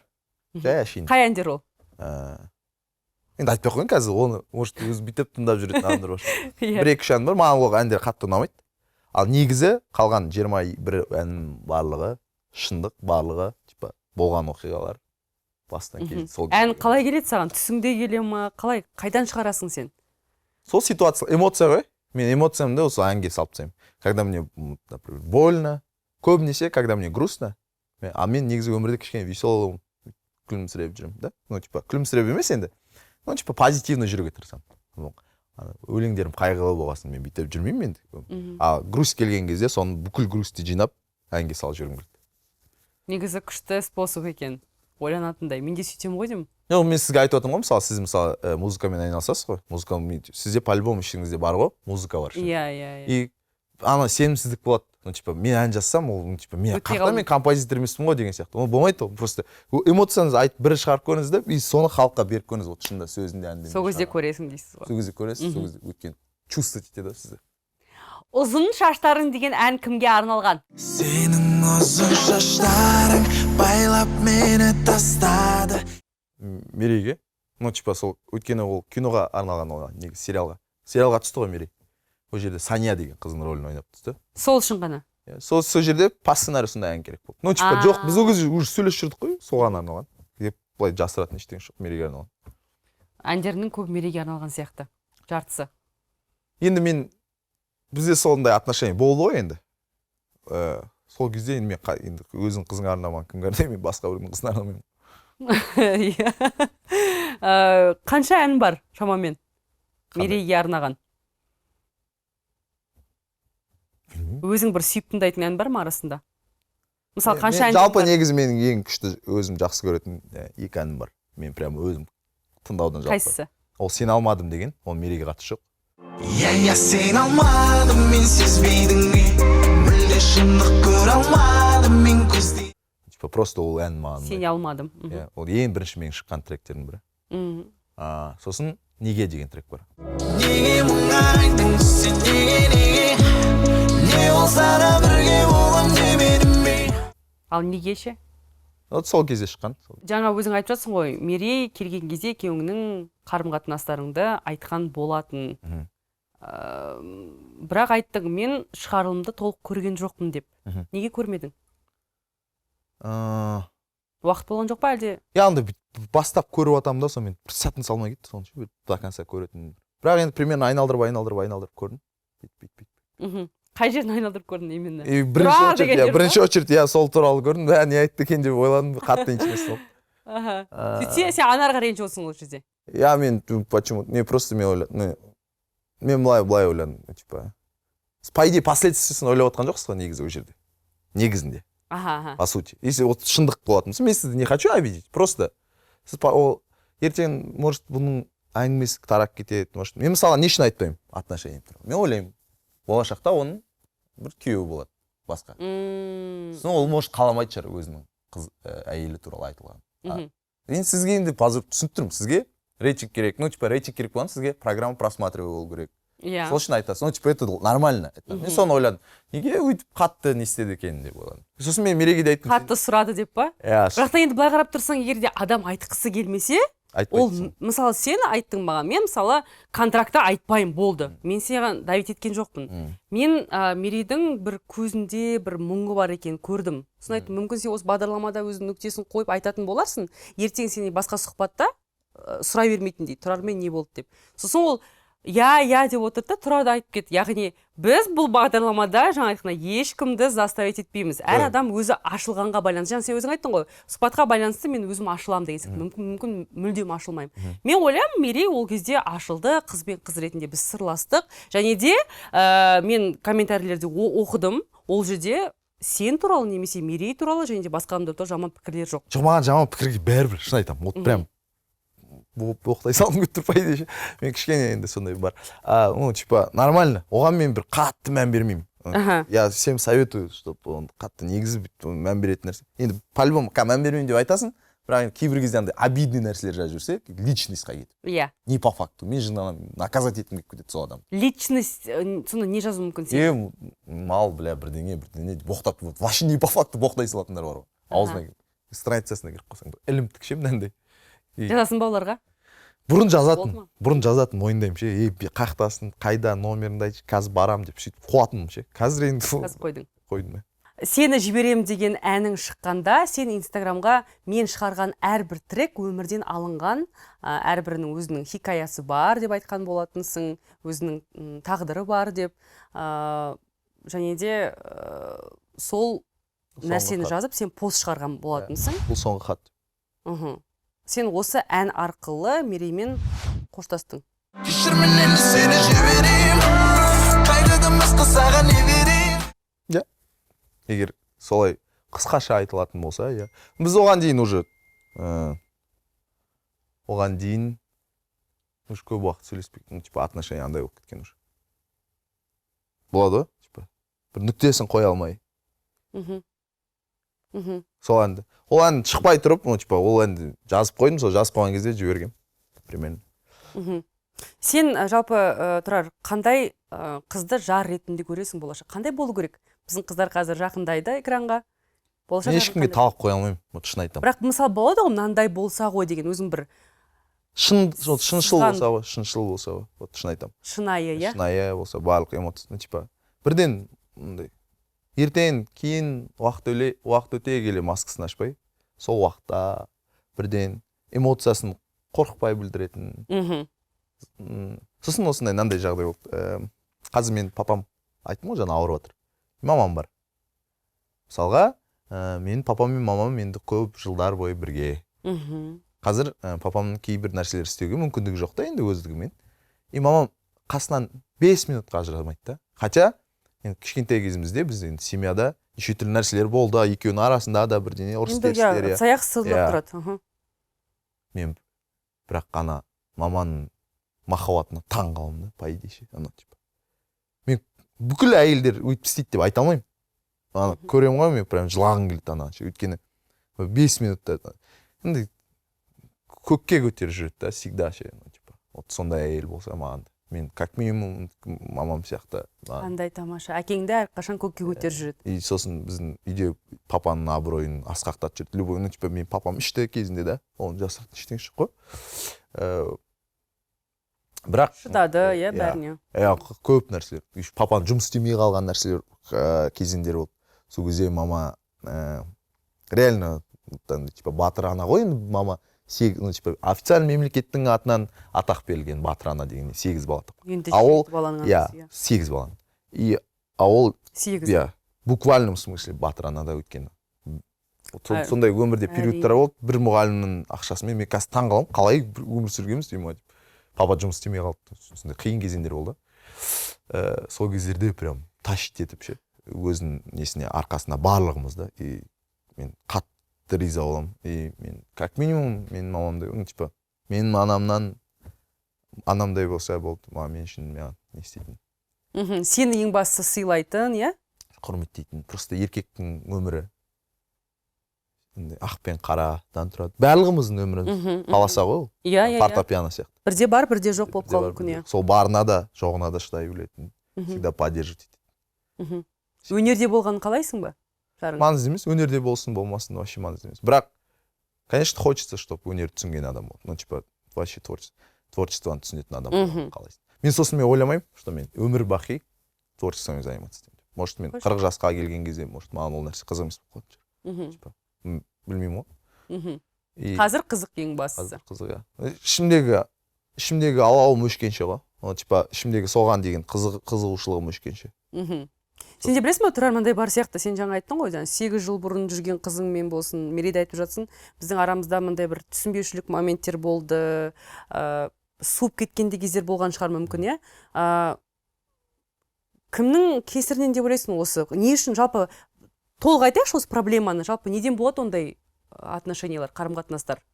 Не үшін адам бір-біріне суып кетеді? Неге олар басында міне махаббат жалыны өршіп тұрады да, ал ертең мысалы аралары басталады, содан кейін ал болды айырылсайық деп шешеді. Жоқ, просто қыз бен жігіттің арасындағы былай қосылу, айырылысу болған, это нормально ғой. Иә. Типа, ол табиғи заңдылық. Ал түбінде айырылысып кетуші. Типа, просто үйленгеннен кейін айырылысуға болмайды да, ажырасуға. Үйлен шаг жасап қойдың ба, сол шаг жасап қойдың ба? Құдайдың алдында да, адамның алдында да аманат қылып алдың ба ол кісіні? Енді будьте добры екеуің де. Сендер күшті бір жол бастадыңдар. Ешкім сендерді қинаған жоқ. Сен қаладың, мен қаладым. Не істедің? Енді 150 емес 1000%-ке старайтесь осы нәрсені жоғалтып алмауға. Біреуін уступка беріңдер, біреуін не істеңдер. Мен типа, ал қыз бен жігіттің арасында типа айырылысу қосылу это нормально. Ол жаңағыдай, ну типа болып тұрады ондай нәрсе ше. Типа маған дейін келіп үйленіп кетпегенше хотя определяться еткен ол өзі күшті нәрсе, ол типа шүкір то, что вы определились. Қазір просто байқайыңдар, өте көп инстаграмда бірдеңінде өте көп моменттер әшейін қыл жерді да, почему-то семья деген нәрсені прям жылағың келеді шынында. Иә, дұрыс айтасың. Өте қатты әшейін қыл жерді. Ну типа жай нәрсе болып қалды. Қаласа үйленеді, қаласа ажырасып кетеді. Иә. Сосын болды, біз уже ажырасып кеттік дей салады. Арада балалар жылап қалады, иә. Иә, ертең ол болды уже баланың өміріне. Ол кәдімгідей травма ғой ол. Ол бала, ол бітті. Өмір бақиға травма. Ол ішінде ол бірдеңе белестерге жетуі мүмкін, жетпеуі мүмкін, ол бала маңызды емес. Бірақ ішінде бала кезінде болды, сен ол эмоцияны оған сыйлай алмайсың. Қанша одан кейін ол миллионер болып кетсе, сен келесі күйеуің миллионер болып кетсінші, ол болды, оған байланысты емес. Сен оның әкесінен айырып тастадың, немесе шешесінен айырып тастадың. Бала болмаса да, просто енді неке ғой, некенің қадірін почему-то жоғалтып кетті, жының келді соған ше. Иә. Сосын бәрі көбінесе, видите, сол жаңағыда әке-шешенің ықпалымен үйлене салады. Әке-шешен үйленетін жасқа келдім ғой деп үйлене салады. Үйлену керек, конечно, үйлену керек. Бірақ сен осознанно болуың керек, по-любому. Осознанно сен мен мына адаммен өмір бақи ешкіммен де ажырасам деп не істемейді ғой. Бірақ сонда да по-любому осознавать ету. Мен ең қатты фобиям сода. Ең бірінші фобиям ажырасып кетуде, екінші фобиям бала болмай қалу. Ну типа қорқыныш болады адам ішінде. Осы екі нәрсе. Ну типа осы нәрсені қазір бәрі түсіндірсе екен деп ойлаймын да. Ол әшейін сендер үшін оны хорошо үйлену оңай, үй болу қиын. Ол реально сен той жасап, свадьба жасап, қазір инстаграмда күшті болып жасап жүру оңай. Енді сен үйленгеннен кейін қателесіп қалсаң, енді кішкене стараться ет енді. Вот шынында просто стараться ет. Сен де еңбек ет, мынау да еңбек етсін. Менің ойымша махаббат деген сондай екі адам еңбек ету керек сияқты. Иә, болды, айырылсамыз деп келіп қалудың қажеті жоқ. Просто постарайтесь, шынында шешіп көріңдер. Иә. Прям қатты шешіп, тырысып көріңдер. Бірақ бұл жерде мынандай бір тиран күйеулер болады, күйеуін әйелін ұратын бірдеңе. Егер сондай жағдай болса, әйеліне айтамын, егер еркек қай кезде бір рет просто қолын көтерсе, кете беріңіздер. Вот шынында егер оны типа ұрып зоңғыл ол типа мен жұрт не дейді деп шыдап жүрмеңдер. Ол если былай конкретно айтатын болсақ ше, одан ол кезде болады өмірді ары қарай сүре беруге. Просто андай фигня нәрселерге ажырасып кетеді. Мен енеммен жақпай қалдым, бірдеңе істеймін, ол бүйтті, сөйтті, бірдеңе деген типа. Өйткені адамның сөзінің құндылығы да азайып кетті, ісінің құндылығы да азайып кетті. Енді бір-біріңді уважать етпейсіңдер ма? Енді блядь, басында ойланып не істемейсіңдер ма? Соны кішкене деп ойлаймын да. Мен өйткені қазір соңғы кезде почему-то өте көп көріп кеттім, именно ажырасып кеткендер туралы. Иә, өте көп. Еще ол атақты адамдардың арасында да. Иә. Типа мынандай бір ситуация болды ше. Кім екенін айтпаймын. Просто вот бір айырылысып кетті. Сен айт, мен білейін. Жоқ, ну типа Примерно айтылу керек нәрсе. нәрсе. Значит, просто бұл жердегі ситуация страшная. Айырылысып кетті, мен әңгіме айтып отырмыз, успокаивать етіп отырмыз. И мен ойладым, короче, ойлап отқан шығар жаңағы. Несін семья құрдым ғой, мен Алланың алдында осындай болдым ғой. Өкініп отырған шығар деп ойладым. Соны ойлап отқан проблемасы ананың, мен енді Инстаграмға оны қалай айтып дейді. Деп сөйтіп айтты ма? И бля дедім да мен ше. Сен сонда ойлап отқаның, сенің басты проблемаң сол ма? Вот сондықтан да мен инста парочка деген нәрселерге жыным келеді шынында, ну типа. Өйткені олар не, олар отношения туралы, егер чисто контенттерін сол отношения туралы жасайтындарды айттым. Яғни ерлі-зайыпты өздері әркім өздерінің жұмыстарымен істейтіндер айтып тұрған. Чисто. Олар не істейтін? Олар біз бақыттымыз, ой қараңдар, біз күштіміз, бірдеңе деп тұрады да, жүк айырылысып кетеді. Енді сен блогер болсаң, өміріңді көрсетесің ғой, енді сенің мақсатың, сенің контентің сол. И айырылысып кетеді дүк екеуі екі жақ. Бірақ олар ол мометте көрсетпейді ғой, ол мометте өздерінің бір нелері болып жатады жаңағыдай. Арасындағы. Если сендер өмір, инста парочка болып өмірлеріңді көрсеткілерің келсе, будьте добры, сендер барлық шындықты көрсетіңдер. Вот мен ұрысып жатырмын. Вот мен ұрысып қалдық біз екеуміз осындай. Не үшін ұрысып қалдық? Мен, короче, тупить етіп бірдеңе істеп қойдым, мен осы үшін ұрысып қалдық. Қазір осы проблеманы шешіп жатырмық. Если сендер шынында пиздес бір не ғой, енді күшті ғой бәрі андай жазып қойғанға андай учить етіп ше. Залог семейного счастья бірдеңе деп ше. Енді сендер ұрысып қалған кезде сол ұрысып қалған моменттерің туралы талқылайды. Например, да, сөйтіп айырылысып кетесіңдер, содан кейін жүресіңдер, мен Инстаграмға қалайсың. Ал сен содан кейін ақылыңды айттың ба сол әріптесіңе? Дос болдың ба содан кейін, сол сөзден кейін? Мен ондай қатты доста емес едім, просто маған сол ситуация қатты маған типа мен сол ойландым да, еба дедім да, еба деп қалдым ше. Да ну сенің сонда басты проблемаң сол. Ой, то инста парочка емес, бір ондай қатты емес. Просто сен соны ойладым да, сенің басты проблемаң ойланып тұрған сол ма? Вот қазіргі менің ойымша вот проблема сол. Басты проблема, иә? Иә, дұрыс айтасың, негізінде айырылысу өте тез. Менің ойымша екі жақ сөйлесіп, бір ортақ шешімге, мәмілеге келу керек. Себебі көптеген жағдайлар болып жатады, адам деген ызасын басқаннан кейін қатты өкінеді. Көбінде солай. Адам ашулы кезінде ұрсу жібереді, боғау сөз айтып жүреді. Соны кішкене сабырға салу керек сияқты менің ойымша. Мен басында мен типа анау маған күйеуге шығайын деп жатқан қыз білу керек қой. Басында айтасың барлығы. Короче, не мен папам, не мен мамам, осындай кісілер. Мен үйдің ұлымын жалғызы. Мен сен типа заставлять етіп жатқан жоқпын. Егер сен типа қаласаң, мен саған ұсыныс жасап жатырмын. Менің болашақ типа жарым боласың. Осындай жағдай. Бұл бәрін ашып көрсету керек. Просто біз басында ғой өзімізді байғып көрсетеміз, либо там типа мажық өзімізді жақсы қылып көрсетеміз. Ойбай бірдеңе, мен мынандаймын дейсің да. Сөйтіп уақыт өтіп келеді. Анау да өзін бүйтіп, осыны мен де күштімін деп азында күнде тамақ істеп жүреді, неше бірдеңе істеп жүреді. Сөйтеді, бір жыл өтіп кетеді, бір екі ай өтіп кетеді, маскаларың шешіліп қалады. Оказывается, ты не такой принц деп ойлайды анау. Анау да ойлайды, сен де далеко принцесса емессің ғой деп ойлайды. Мысалы, и бітті сен. Оған дейін сендердің барлығы осы уақытқа дейін бір-бірлеріңе өтірік сезімдеп кетқандарың бәрі мишура ғой по идее, әшейін. Менімен қарым-қатынаста осындай нәрселер айтылды ма? Осындай. Міне әке-шешемен таныстыру болды ма?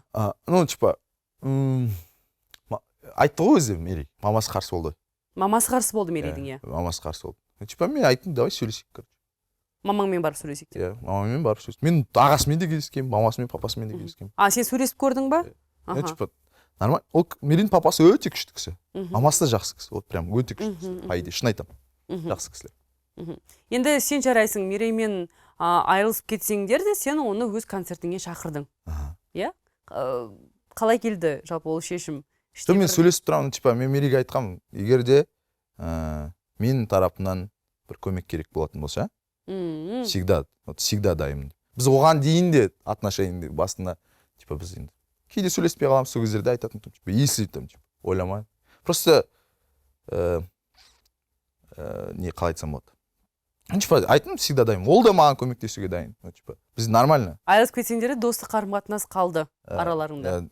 Достық демей-ақ қояйықшы, енді қыз бен жігіттің арасында достыққа сенбеймін. Бірақ енді ұшқын сезім болмай ма бір-бірлеріңді көрген кезде? Болады шығар енді, типа, махаббат демей-ақ қояйық. Сенде бәрі өшті ма? Қалай айтса болады, ну типа, мен қазір типа если бірден ештеңе чувствовать етпеймін десем, көрген кезде өтірік болады. Бірақ, ну, типа, я определился. Ішінде мен шешім қабылдап қойдым. Егер осы менің немінен, мысалы, біз 1 сағаттай сөйлесіп отырмыз сізбен. Егер түсінсеңіз, мен көбінесе сөзімнің құндылығына мән беремін. Сөзімнің андай качествосына. Просто ашine айтқым келмейді да сөзін. Мен ішімде определяцияның өзім. Мен оған да айтқанмын. Екеуміз, ну, типа, нормально. Ну, типа, жақсы отношениямыз. Просто мен қалай айтсам болады. Ана бір әңгімеден шаршап кеттім шынында ше. Бірдеңе, анау, қай жерге барсам да. Да, болды, бітті. Туған күніне де өзін сені шақырды, ән шырқады. Иә.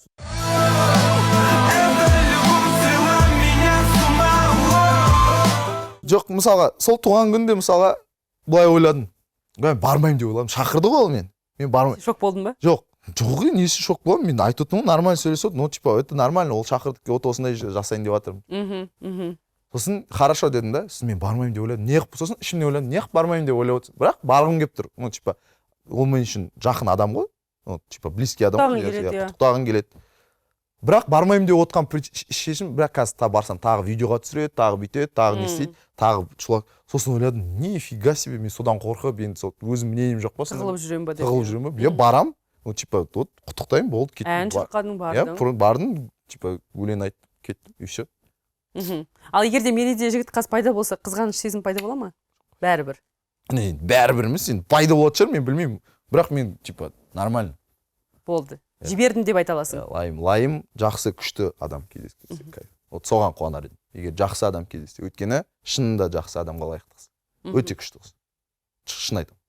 Қандай күшті сөздер негізінде? Жігіттің осылай айтса, бывший жігіттің осылай сөйлесе. Қазір Тұрардың басы бос, иә? Иә. Шынымен де. Иә, шынымен де. Сөйлесіп, басым бәрі бос. общение печенье істеп жүрген. Мен сөйлесе беремін, по идее. Если былай. Мен бір видеоны көріп қалдым TikTokта. Сен бір қызы құшақтап. Ол подругам ғой. Подругам, прям мына жердегі сіздердің коллегаларыңыз да біледі. Ол мен кәдімгі дос қызым. Кәдімгі досың сен. Досым болғанда енді. Короче, мен айттым ғой, достықта болмайды деп айттым ғой. Енді может быть мен типа жасырмай, может ол мен ұнатады шығар. Типа, бірақ біз екеуміз көп жұмыс істейміз, андай не істейміз. Мен былай айтып отырмын, типа. Мен оған сен ұнатпайсың. Иә, мен бірақ оған, мен типа ол да жақын адам, менде бірақ андай қызға деген отношение жоқ ондай. Ну типа. Дос ретінде. Иә. Бірақ та қыз бен жігіттің арасында достық қарым-қатынас болмайды. Енді мен сізге не үшін айттым қыз бен жігіттің арасында достық қатынас болмайды? Неге? Өйткені почему-то всегда біреуінде чувство сезім пайда болады. Иә, мен қазір ашық айтыламын. Если сол досымды алатын болсақ, оның тарапынан бар, мен конкретно айтайын. Мен білем оны, ол да білет, мен де білем, нормально. Но бірақ, ну типа, мы дружим при этом. Сол қарым-қатынас қызғыларың келмейді. Иә, бірақ туған күнде ол да тоже біз балдармен, өзіміздің дофига достарымызбен бардық. Все просто, любой видео, мысалы, ол просто мынандай ғой, астына музыка қойғанда, мен бүйтіп ұстап тұрып өлең айтып беріп тұрмын оған ше. Ана видеода. Көрсеңізші. Может, көрмеген шығарсың. Жоқ, көрдім. Просто айтып тұрған жоқ, сен кәдімгідей. Иә, жоқ. Енді жоқ, ол жерде өлең айтып тұрған видео жоқ, ол жерде анау, типа, мынаяқта түсіргенде и медлить етіп жүргенде ана замедленный қылып, и артына я был влюблен. Қазір мен қараңызшы, сіз ар жақ қарап тұрыңыз. Мен яқ қарап тұрайын. Бүйтіп қарап қалайықшы бір-бірімізге. И соны медлить етіп жіберсінші. Давайте осы жерден түсіріп алыңыздар, кеттік раз. И мен де хайповать етейін, давайте. Сен қарасайшы маған влюбленный қызами. Қазір. Мә, қазір. Раз, два, три. Сіздікі влюбленный емес қой вообще. Сен не маған қарап күліп жатсың менен? Мысалы мен бүйтіп қолыңыздан ұстайын. Бүйтіп ұстайын да. Қазір ше. Осы жерден бір медлить етіп музыка қосып жіберсе, оның Тастадан түсіріп жатыр, давай. Соның өзін, короче, андай қылып жүреді. Ма деп. Шын айтам. И музыку. Я образ деген өлең қосып қоясың. Болды. Вот. Болды. Ректе жүреміз. Тағы сол түсінмеймін, вообще түсінмеймін. Ну типа, сондай нәрсе ғой кәдімгі. Мен ойлап қаптым сен қызың пайда болды деп. Жоқ, ешқандай. Дайынсың ба жалпы отношенияларға? Жаңа? Қазір кішкене уақыт жоқ, ну типа, бірақ мен қорықпаймын отношенияден. Типа, дайынмын, любой. Ал енді осы жолы қарым-қатынасыңды көрерменге көрсетпейсің ба? Жалпы мен вообще көрсетпеймін. Оны не істеймін оған көрсетпеймін. Болашақта да ашық келмейді. Қарым-қатынасым ғой ол. Тұрар, сен кешу тобындағы Ләззат сізге ұнай ма деген сұраққа мен әлі бойдақпын ғой. Кешудағы қызды алуым үшін как минимум бір үйленіп ажырасу керек деп жауап берген болатынсың. Кешудің қыздар ренжіген жоқ па саған? Білмеймін, мен кешудің қыздан танымаймын бірінші очередь. Просто юмор деген нәрсе бар ғой, әзіл. әзіл да ол. А олар ренжіп қалады деп ойлаған жоқсың ба? Жоқ, ренжімейді шығар. Это если в мою сторону сондай бір әзіл болатын болса, адамда не болу керек қой жаңағыдай, не деп айтады? Менде мерейден сол үшін шутка қылып сұрадым ғой, сен сол үшін әзіл қылып түсінсінші болды. А сен маған ренжіп қалдың. Жоқ, ренжіген жоқпын мен сізге, мен сізге айтамын. Мен просто ойладым. Видите, мен ренжіп, Сол сізге әлі айтып отырмын. артыңыздан әңгіме айтқан жоқпын, мен келдім өзіңізге айтып отырмын. Дұрыс. Расына рас шығып жатырмыз, иә? Жоқ, просто типа жүрегімде қалып қоймасын да. Қалып қоймасын, Иә, дұрыс. соны айтып отырмын. Аха, сонымен қыздар саған ренішін білдірген жоқ. Білдірген жоқ. Нормально, ну типа это же нормально. Прикольно же. Шынында ғой енді. Кешірдің қыздар почему-то бір рет үйленіп ажырасқан қалаларға шығады ғой күйеуге. Почему-то сондай ғой. Аха. И мен соны айттым да, просто мен әлі үйленген жоқпын ғой деп. Бір үйленіп ажырасайын сосын кешірдің қыздар. Ну это же әзіл ғой, юмор ғой. Прикольно же. Енді кешудің қыздары бұл Ренжімесін. Ну типа егер көріп әзіл тұрса. ретінде түсінді. Я өте күшті қыздар шығар. Білмеймін, таныс емеспін лично. Өте күшті қыздар деп ойлаймын. И әзілді әзіл деп қабылдайды деп ойлаймын. Саған дайректке махаббат хикаяларын жіберетін адамдар өте көп. Соның арасында есіңде қалғаны бар ма? Бар. Қайсысы айтып берші. Сонда олар өздерінің өмірінен алынған де саған. Просто видите, мен ертегі еместі шығарған кезде, жаңа сен сүйгенде соқыр болдым неліктен деген шығарған кезде, мен ойламадым, что бұл менің өзімнің грустім деп ойладым. Мен ондай адамдар көп деп ойламадым. Оказывается, өте көп екен ондай адамдар, өте көп. Типа кезінде бір өздерінің қыздары болған, ол күйеуге шығып кеткен, ол біреу екеуінің типа жаңа өтірік принциптармен үйленіп кеткен, не істеп кеткен. Бірақ өздерінің екеуінде өздерінің семьясы бар, бірақ қиналады да ішінен. Ананы ойлайды. Ең жаман нәрсе сол ғой, по идее. Иә. Ең жаман. Жаңа измена деп атады ғой. По идее, бір сағаттық измена ничего, если бір сағатта ұмытылып кететін болса, негізінде ол қатты қорқынышты нәрсе емес. А сенің қасыңдағы адам түнде жатқан кезде басқа біреу туралы ойлап жататын болса, изменаның ең көкесі сол да. Оны қайдан біле аламыз біз? Физически Басқа адам туралы ойлап жатқанын. Енді білмейсіз ғой енді сіз оны. Просто мен айтып жатырмын да. Негізі типа вдруг потом біліп аласыз. Сол кезде. Жаңа айтасың, бір сағаттық измена ол ештеңе емес. Яғни ананың қасында ештеңе емес. Ананың қасында. Бірақ ол да измена, физикалық қарым-қатынас. Ну типа ананың қасында это фигня, егер сіздің жаныңызда. И сондай нәрселер жазады. И ананы оқисың да шок боласың кәдімгі. Ана неше түрлі. Почему-то маған адамдар сондай историяларын жазады. Мен махаббат туралы әндер жазамын ғой. Сіз махаббат туралы историяларын жібереді. И кәдімгідей таңғаласың. Мә, қалай қиын, ну типа грусттардың ішіндегі тыңдаған кезде. Қайсысы болды есіңде қалған? Бір жігіт жазды. Прям тазасын айтып жазды. Осындай бір органда істеймін. Ештеңе шығармай ақ қой, мен саған айтқым келіп тұр, ризашылығым. Типа қазір мен 2 балам бар. Бірақ осындай бұрын менде осындай отношение болған. И 10 жыл болды дейді, араласып кеткенімізге. Ну типа мен мақтанып тұрған жоқпын, типа әр күн сайын когда мне грустно, мен сол мен семьям бар, мен ананы әлі ойлаймын дейді. Оның уже семья құрып кеткен дейді. Бә өкіндім ғой, ну типа дәл сондай болған, ол бірінші күйеуге шығып кеткен, маған ерегісіп күйеуге шығып кеткен дейді ол. Сосын мен шықтым дейді. Мен үйлендім. И вот эта грусть не отпускала дейді, іштегі грусть жібермеді дейді. Всегда жіберді. Бірақ сен мына өлеңді тыңдадың, мен еркекпін дейді, органда істейді 30-дан ма, 34-те ма сондай жас. И жіберді дейді, мына өлеңнен кейін кәдімгі жіберді, прям ризашылығымды айтайын. Еще айтып қояды, брат, мен Каспийін жазып жүрші, мен саған бір рахметімді айтып жіберейінші, короче, анау. Мен айтып, и ол жерде көп әңгімелер бар. Мен қазір мына жерде оны ұзақ қылып айтпай ақ қояйын, иә. Бірақ соны естіген кезде мен сол кезде мен түсіндім, что мен не зря музыкамен айналыстым. Егер де мен шынында сөйтіп көмектессең, ішкі жараны кішкене болса да көмектессе кайф. Бірақ көп келді, иә, хикаялар. Неше түрлі хикаялар келді. Неше қыздарда. Болған шығарсың өзің. Ну кейде больно, прям қатты больно. Өте қатты историялар келді. Сосын ақыры біз осы туралы сөйлестік қой, маған осыдан бір 2-3 ай бұрын мынандай нәрсе келді. Бір әйел жазды. Тұрар, мен Шымкенттен күйеуіміз екеуміз көшіп келдік дейді. Күйеуім бірдеңен инвалид, бірақ машина дейді, короче. Таксовать дейді, күнде біз Шаңырақ жақта бір жерде квартира алып тұрамыз. Айына 80 000 теңгеден ма сондай. И күйеуім күнде таксовать дейді, бізге квартира төлеу үшін, балаға тамақ болу үшін, анау болу үшін күнде таксовать дейді. Мен үйде отырмын дейді, мен типа бірдеңе істегім келді дейді. Сөйтіп бір блогерлерден реклама көрдім да жаңағыдай. азарт па бірдеңе реклама еткен ғой, үйде отырып ақша табу деген сияқты бірдеңе реклама еткен. Көрдім да, и соны жаңа квартираға деп тастап кеткен күйеуімнің ақшасын типа сал жердім дейді да. Типа мен отырып көмектескім келді дейді анаған. Ну типа күйеуіме. Бір үйде отырып қалмайыншы енді. Әйел үйде отырған кезде как будто бір өзін не сезінетін шығар, может. Бесполезный вообще. Соны көмектескім келді. Сол үшін де сал жердім дейді да, короче, соны сал жердім, алданып қалдым дейді.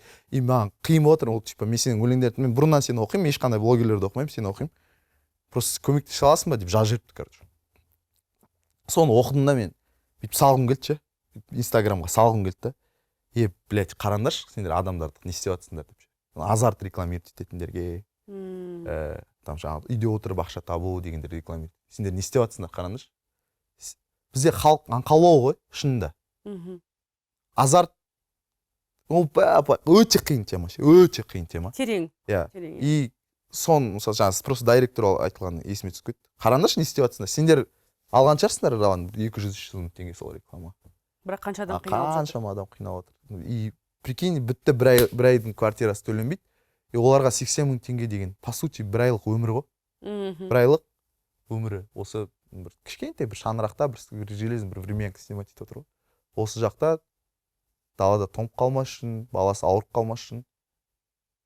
Сол жерде сендер әшейін өздерінің 5 минуттық ләззаттарың үшін, может, білмеймін ғой, қанша қақа құрттыңдар, не істедіңдер. Сондай. И сол сен жауап бердің ба ол кісіге? Я енді немді не істемей ақ қойын. Тағы да сен бір сұхбатында айтқан екенсің, мен мелодрама көргенді жақсы көремін деп. Сен сонда сезімтал адамсың ба? Жылаймын ғой еще мен кино көрген кезде. Қойш? Менде еще мынандай ситуация болған, мен бір индийский кино көресің ба? Көремін. Мен индийский киноның ең жақсы көретін кинолардың бірі. Атын ұмытып қалдым. Спектакль или нет? Иризара. Жоқ, анау. Я влюбленный, во имя любви. Во имя любви. Жизнь во имя любви 2. Сол киноны менің ойымша ана неге түсірген. Сосын шықты ғой, Брэдли Купермен кім? Леди Гага. Сол ана сценарий. Я тура сол сценариймен сюжетпен түсірген. Ана сол мен индийский кинолардың ішінде ең күшті. Кәдімгі мелодрамаларды көресің. Я прям мелодрама. А сен мелодрама. түрген қарасаң да боевик, фантастика көретін адамдарға ұқсайсың. Жоқ, мен боевикті өмірімде де көргем көп рет. Ол кинодан көретін ештеңе шығын. Типа Тұрар, индийский кино жақсы көреді екен дегенді қоқ қойыстыр ғой арасында. Мелодрама. Менде еще мынандай ситуация болған, мен бір интервьюда тоже айтып бергенмін. Типа бір қызбен кино барам. Бірінші рет танысып тұрмын. Полночной солнце ма? Полуночное солнце ма? Полночной, по-моему. Сондай бір кино бар. Здесь күшті, прикольный кино. Таза мелодрама. Көрмеппін. Сол киноға барам. Отырады. И сол бір момент болады, жылайды. Үгіліп жылап жатырмын ғой мен ше, короче. Деп жылап. Деп қарасам ана қыз деген спокойно отыр ғой. Попкорнды ұрып отыр. Қараным ұялып қалдым мен кішкене. Жаймен жасым сыртында. Одан кейін ана қызбен сөйлескенсің ғой. Сен байқап қалдың ғой. Неге? Сол жыламаған үшін сен? Жоқ, просто сөйлескен. Сен позор болып қалдың ғой көзінше. Жоқ, просто одан кейін сөйлескен жоқпын. Просто білмеймін енді, может, ситуациялар ұнамай қалды маған. Сондай бір прикольный ситуация болған вообще. Жақсы. Ал енді жаңа айттың ғой, мен кино көріп отырып жылап жібердім деп. Бірақ қыз үшін жылаған кезің болды ма? Көзімнен жас шыққан кез ба? Прям көзінің алдында ма? Қыздың көзінің алдында? Олай да болсын жарайды. Қыздың көзінің алдында болған жоқ, бірақ негізі болды. Типа бір момент болды жылаған. Бір рет өмірімде. Бірақ ол ешкім көрген жоқ оны. Енді әрине, баяғыда болды ма әлде жақында болды ма? Баяғыда. Тұрар, сен өміріңде нені ешқашан істемес едің? Не нәрсені істемес едің? Өйтіп айтуға болмайды негізі ше, по идее ше, білесіз ба? Істеп қоясың ба? Иә. Бірақ та айтамыз ғой, ешқашан. Құдай сөйтеді ше, вот прям мен енді бүйтпеймін деген нәрсені істейсіз ғой, байқамайсыз ба? Мен мысалға, мен ешқашан біреумен мынандай адаммен сөйлеспеймін сен, сондай адаммен сөйлесесің. Или мен бірден өйтіп айтуға болмайды. Мен бірақ ешқашан жаман нәрселер істемеуге тырысамын, ешқашан. Сөйтіп айтайық, тырысамын деп. Тырысамын, иә. Көп нәрселер істемеуге тырысамын. Адамдарға зиянды тигізбеуге тырысамын. Өзімнің пайдама басқа біреулерге зиян істемеуге тырысамын. Сол нәрсеге қатты қараймын. Әр қашан, әр секунд сайын өзіңді шыңдауға, жақсы адам болуға тырысу керек. Дұрыс айтасың. Енді біз бұйырса 2021 жылды шығарып салайын деп жатырмыз.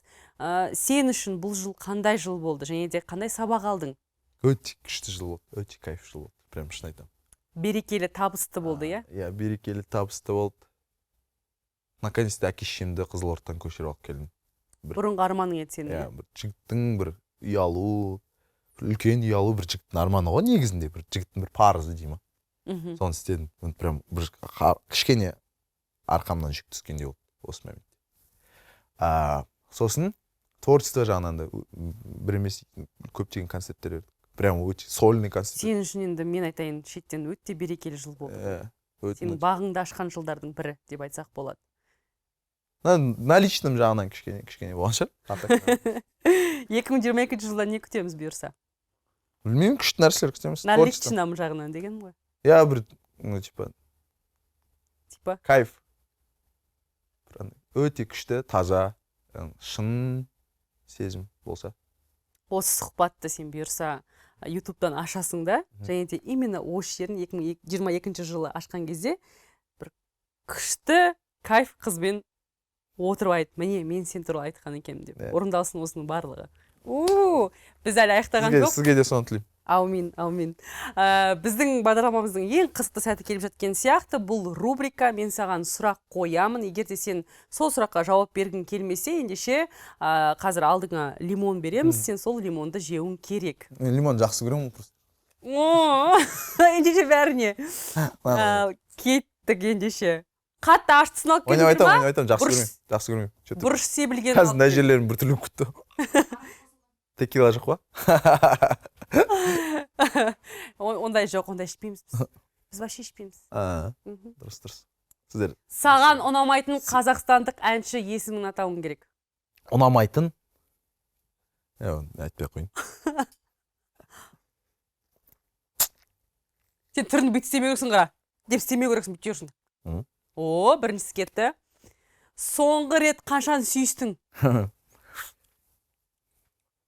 Айтсылам. Конечно, айт. Я прям в губы, прям. Я түсіндім. Қалай екен білесің ғой енді? Сен лимон жеңгенмен теуіп кеттің ғой? Сүйіскің кеп кетті ма? Жоқ. Лимон жеңген. Не. 2 апта бұрын, примерно. Сен 2 апта бұрын сүйістің? Еще тілмен? Тілмен деп айтқан жоқпын. Сен бүйтің ғой? Дедің ғой? Қалай? Көрсетпей. Это мен фантазиям. Это мен фантазиям дейін ма? Сен қызың жоқ, бірақ сен қызың жоқ, бірақ сен соңғы рет 2 апта бұрын сүйістің? Сүйісетін адамдар бармайын, сонда просто жүрмесі де? Анары. Сен неге маған қарап кетесің? Мә, ондай болмай қош. Ой, анары. Сен ойлайсың ғой мен андай. Ладно. Давайте. Қатты правильно болмай қойшы. 2 апта бұрын сүйістің, бірақ ол сен қызың емес. Иә? Болды. Жақсы. Кімнен таяқ жедің соңғы рет? Ой, Нұрбек бар ма? Кімнен таяқ жедің? Білмеймін даже. Охранниктен таяқ жедім деп айтасыз. Сөйте салайын ба? Таяқ жеген жоқпын бірақ мен. Астына салып алып. Есінде жоқ. Есінде жоқ кімнен таяқ жедің? Есі ашқында. Есінде жоқсың, жауап берген жоқсың ба? Ладно, жей салайын. Давай.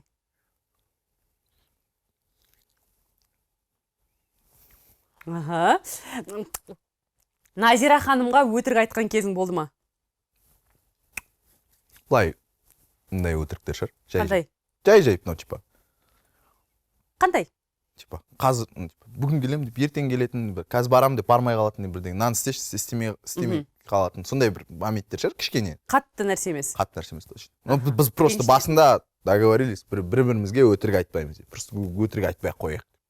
Просто сол кезде ары қарай жұмыс істеу оңайырақ. Дұрыс. Соңғы рет кімді не деп алдадың? Кәдімгідей алдау. Қызбен свидание барым керек еді, да? Желаем қашып кетті, короче. Үйде жаттым да, съемка деп өтірік айтсалым. Неге желание қашып кетті ол қызбен баруға? Өзің свидание шақырып алдың еще. Сол сүйіскен қыз ба? Жоқ, просто андай да, келісіп қойған едік да. Свидание туралы келісіп қойған едік. Сосын. Ол ренжіді ма? Одан кейін кездестің ба? Әлі жоқ қылдың ба? Кездескен жоқпын, просто айттым, мен кездесе алмаймын, съемка деп, сол өтірік. Содан кейін жоғалып кеттің. Енді бүйтіп тереңдете бермеңізші, енді айттым ғой. Менің ойымша, тұрар, сенің қыздарың өте көп сияқты. Сөйтіп көрінеді. Енді сен жаңа 2 апта бұрын сүйістім деген. Енді мен шындығымды айттым ғой сізге. Сен бабниксің ба, ладно, без Жоқ, сөздің. жоқ. Аха. Бабник деген білмеймін қандай планда сіздің сұрақ. Типа жоқ деп ойлаймын. Қандай планда вообще болуы мүмкін ол? Жоқ, мен білмеймін просто. Мүмкін Енді кейбіреулер үшін. 5 қызбен қатар сөйлесу. Жоқ, ешқашан ондай болған жоқ. Типа қатар сөйлеспеймін мен. Ол бір қызбен сөйлесудің өзі проблема ғой. Ол қатты проблема. Қатар точно сөйлеспеймін. Аха. Если енді бабник деген мен білмеймін қандай понятие. Көп қыздармен жүреді. Ал сен қандайсың? Өмірімде 2 қызбен жүргем. Аха. Жаңа біреуінде біреуі. Аха. Ең соңғысы Мерей. Ең соңғы. Екіншісі. Ең соңғысы Мерей екен. Жақсы. Бір лимонды алып жібер сол үшін. Не үшін? Білмеймін. Жарайды, алайын. Сұрақ қойыңыз. Сұрағым бітті негізінде. Ислайма просто. Иә. Ал мен айтпаған, саған сұрақ қоймаған бар ма сұрақтар? Айтқың келетін нәрсе бар ма? Білмеймін. Жаңа Мен айтпай кеттім, мау айтуым керек еді. ойлап келатқан нәрселерім бар тұр, по идее. Сен бар ғой, мен қазір Анарды ұрам деп келатқан сияқтысың бағана ше? Жоқ, онда ешқандай не болған жоқ. Ұрам емес, қалай мен сізді ұрам? Вот именно. Вот именно. Бірақ сен айттың ғой, ренжіп қалдым деп. Ренжіп қалған жоқпын, түсіндіріп айттым ғой енді сіз. Вот видите, шындықты ешкім жақсы көрмейді. Шындықты ешкім жақсы көрмейді. Мен шындықты айттым. Қалай ойладым, солай. Болды, 2021 жылда ренжістің бәрін тастадық. Иә. Кетсін. Бүгінгі бағдарламамыз өте керемет өткен сияқты, саған ұнады ма? Иә, кайф. Иә, 2021 жылғы сенің соңғы сұхбаттарының бірі. Иә, вообще мен 2021-де, по-моему, сұхбат берген жоқпын. Иә, тек қана міне табуға бүгін Тұрар ашыла сұхбат берді. Себебі біз табумыз, бізде шындықтың бәрі ашылады. Және тағы айта кететіндей, біз ешкімді заставить етпейміз. Адамдар өздерге бәрін айтады бізге. Тұрар, қоштасың ба? Жаңа жылға өзің тілегің бар шығар. Давайте, айтайын.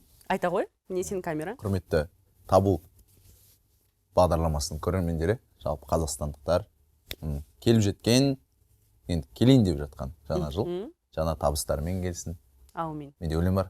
Жаңа жылда жаңа сезім бастап көреміз бе деймін. Сондықтан ой, мен сен айтсайшы до конца. Аппақ қара айнала, билейік жай ғана. Жаңа жылда жаңа сезім бастап көреміз бе. Сондықтан егерде сіздердің сезімдеріңіз жоқ болса, жаңа сезімдер тілеймін сіздерге. Таза, мөлдір, шынайы. Екіншіден, отбасыларыңызда ешкім ауырмасын. Өйткені ауырған сәттерде ештеңе қызықсыз болып қалады. Ең басты денсаулық тілеген деше біздің көрермендеріміз. Денсаулықтарыңыз мықты болсын, күлімдеп жүріңіздер. И сіздердің бақыт сәттеріңіз көп болсын. Жаңа жылдарыңызбен. Тұрар айтқан тілектерінің барлығы орындалсын. Мен тілектеспін. Ал құрметті көрермендер, бұл 2021 жылдың соңғы шығарылымы. Бұйырса, келесі жылы жаңа маусымда сіздермен қайта кездесеміз. Келе жатқан жаңа жыл құтты болсын ағайын. Қош сау болыңыздар. Happy New Year, Happy New Year, may we all have a vision. Мен өлең айта аламын. Иә, өте даусыңыз. Бақа, жер бетінде су Неге? қызғары. Сәл жоғарылсың. Ал жерін жұлдызға қара.